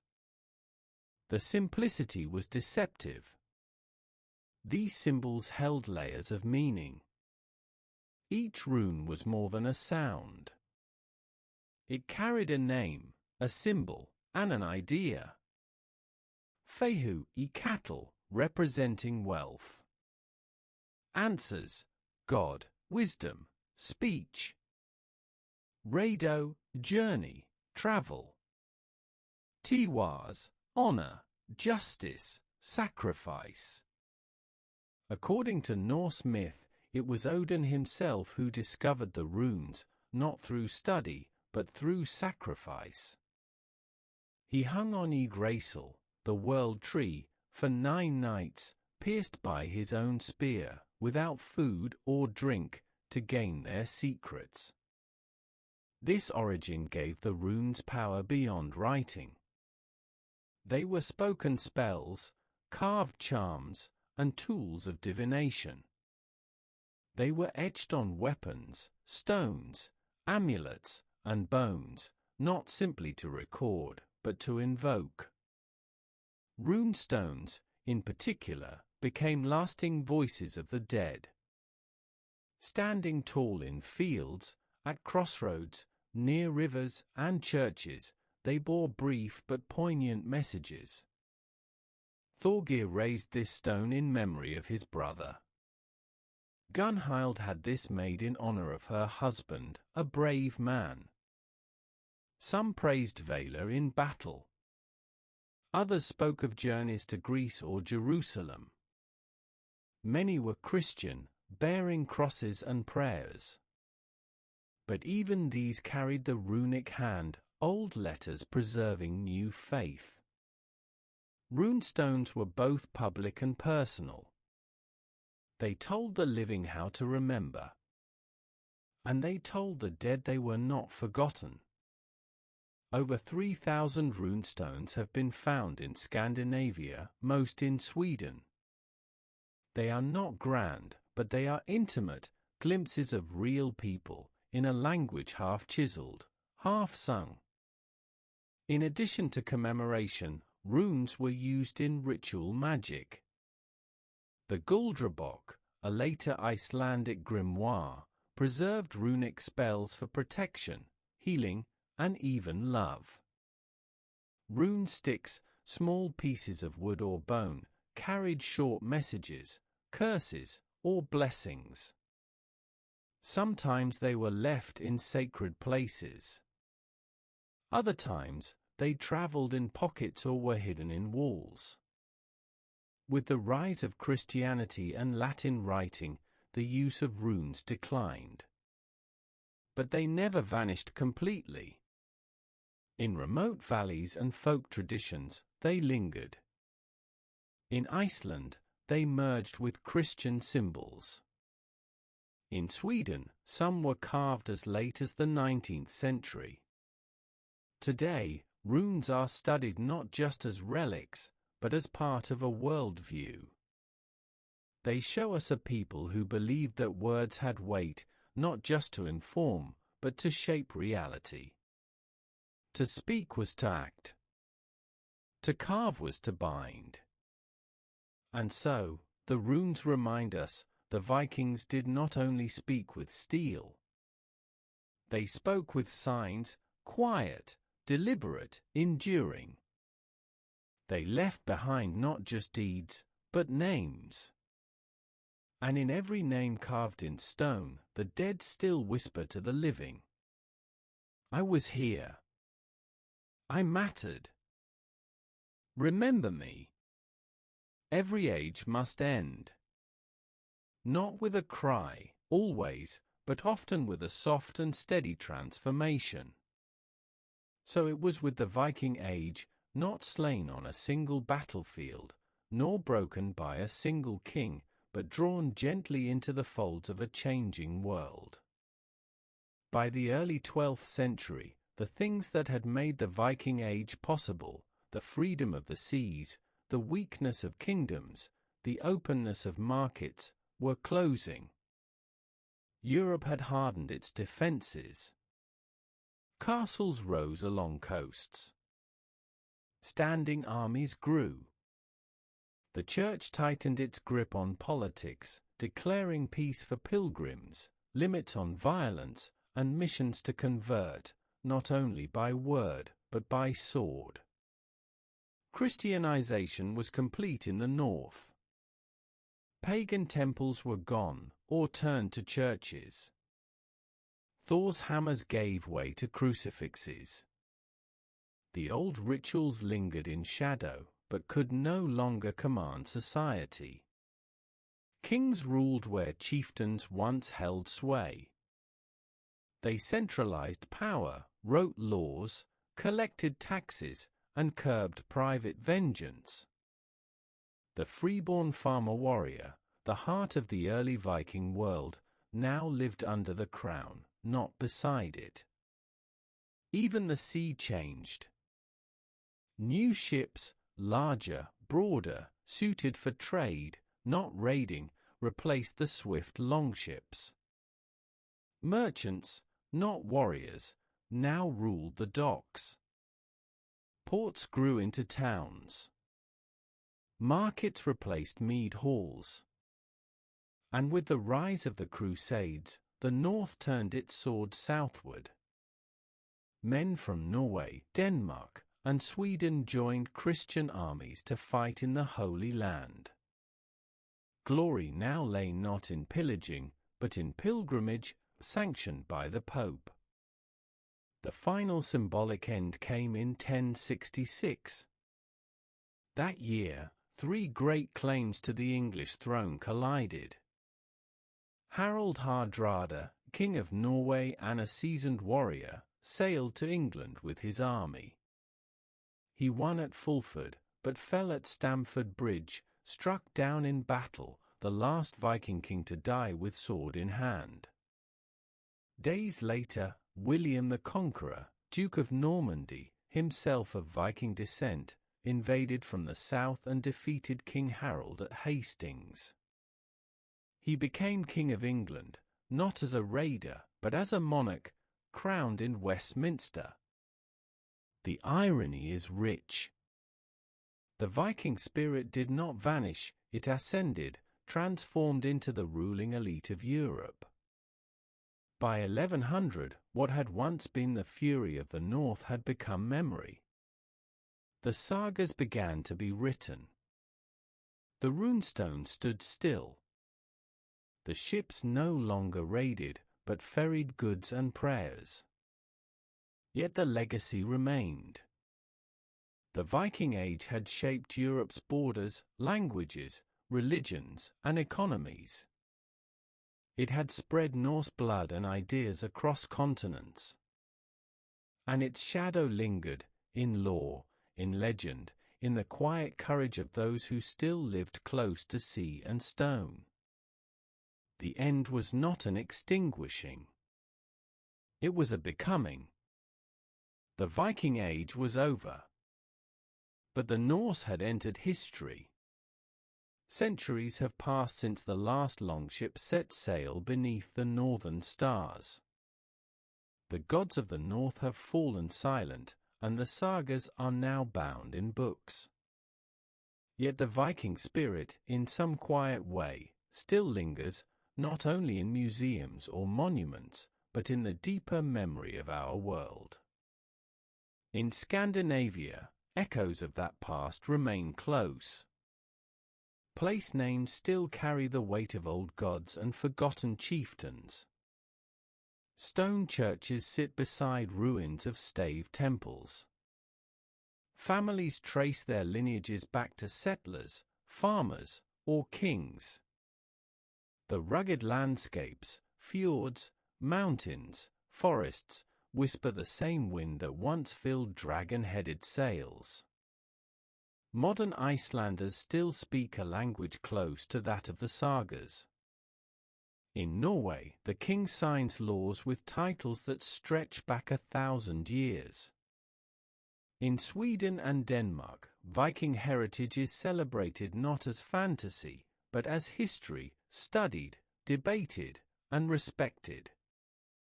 But the Viking spirit has spread far beyond the north. In England, Ireland, Scotland, and across the Isles, Viking heritage shapes identity. Cities like Dublin, York, and Kirkwall host festivals where people gather in horned helmets, more playful than accurate, to celebrate a shared, if turbulent, ancestry. In Russia, the memory of the Varangians lives on in the chronicles of the Rus. In France, the legacy of Normandy begins with a Viking duke.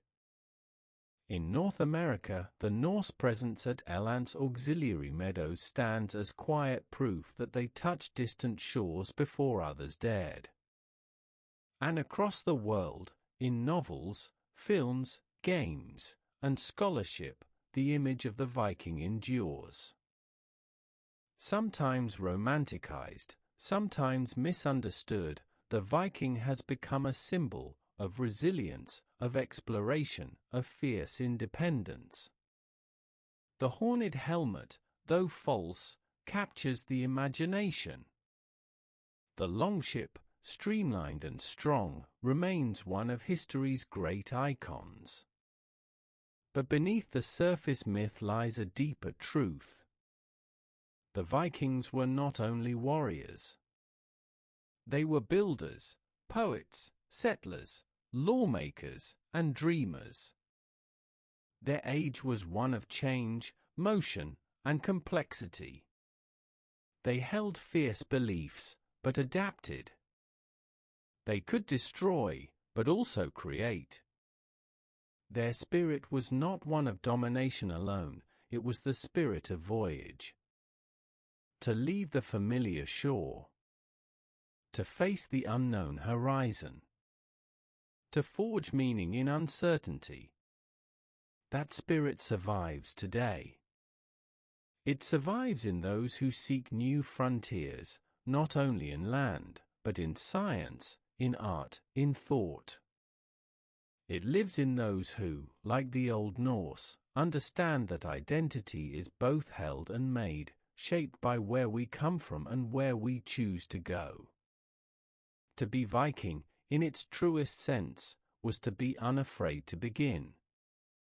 And so, though the last ship has sailed, and the runes have faded from daily use, the story of the Vikings is not only behind us.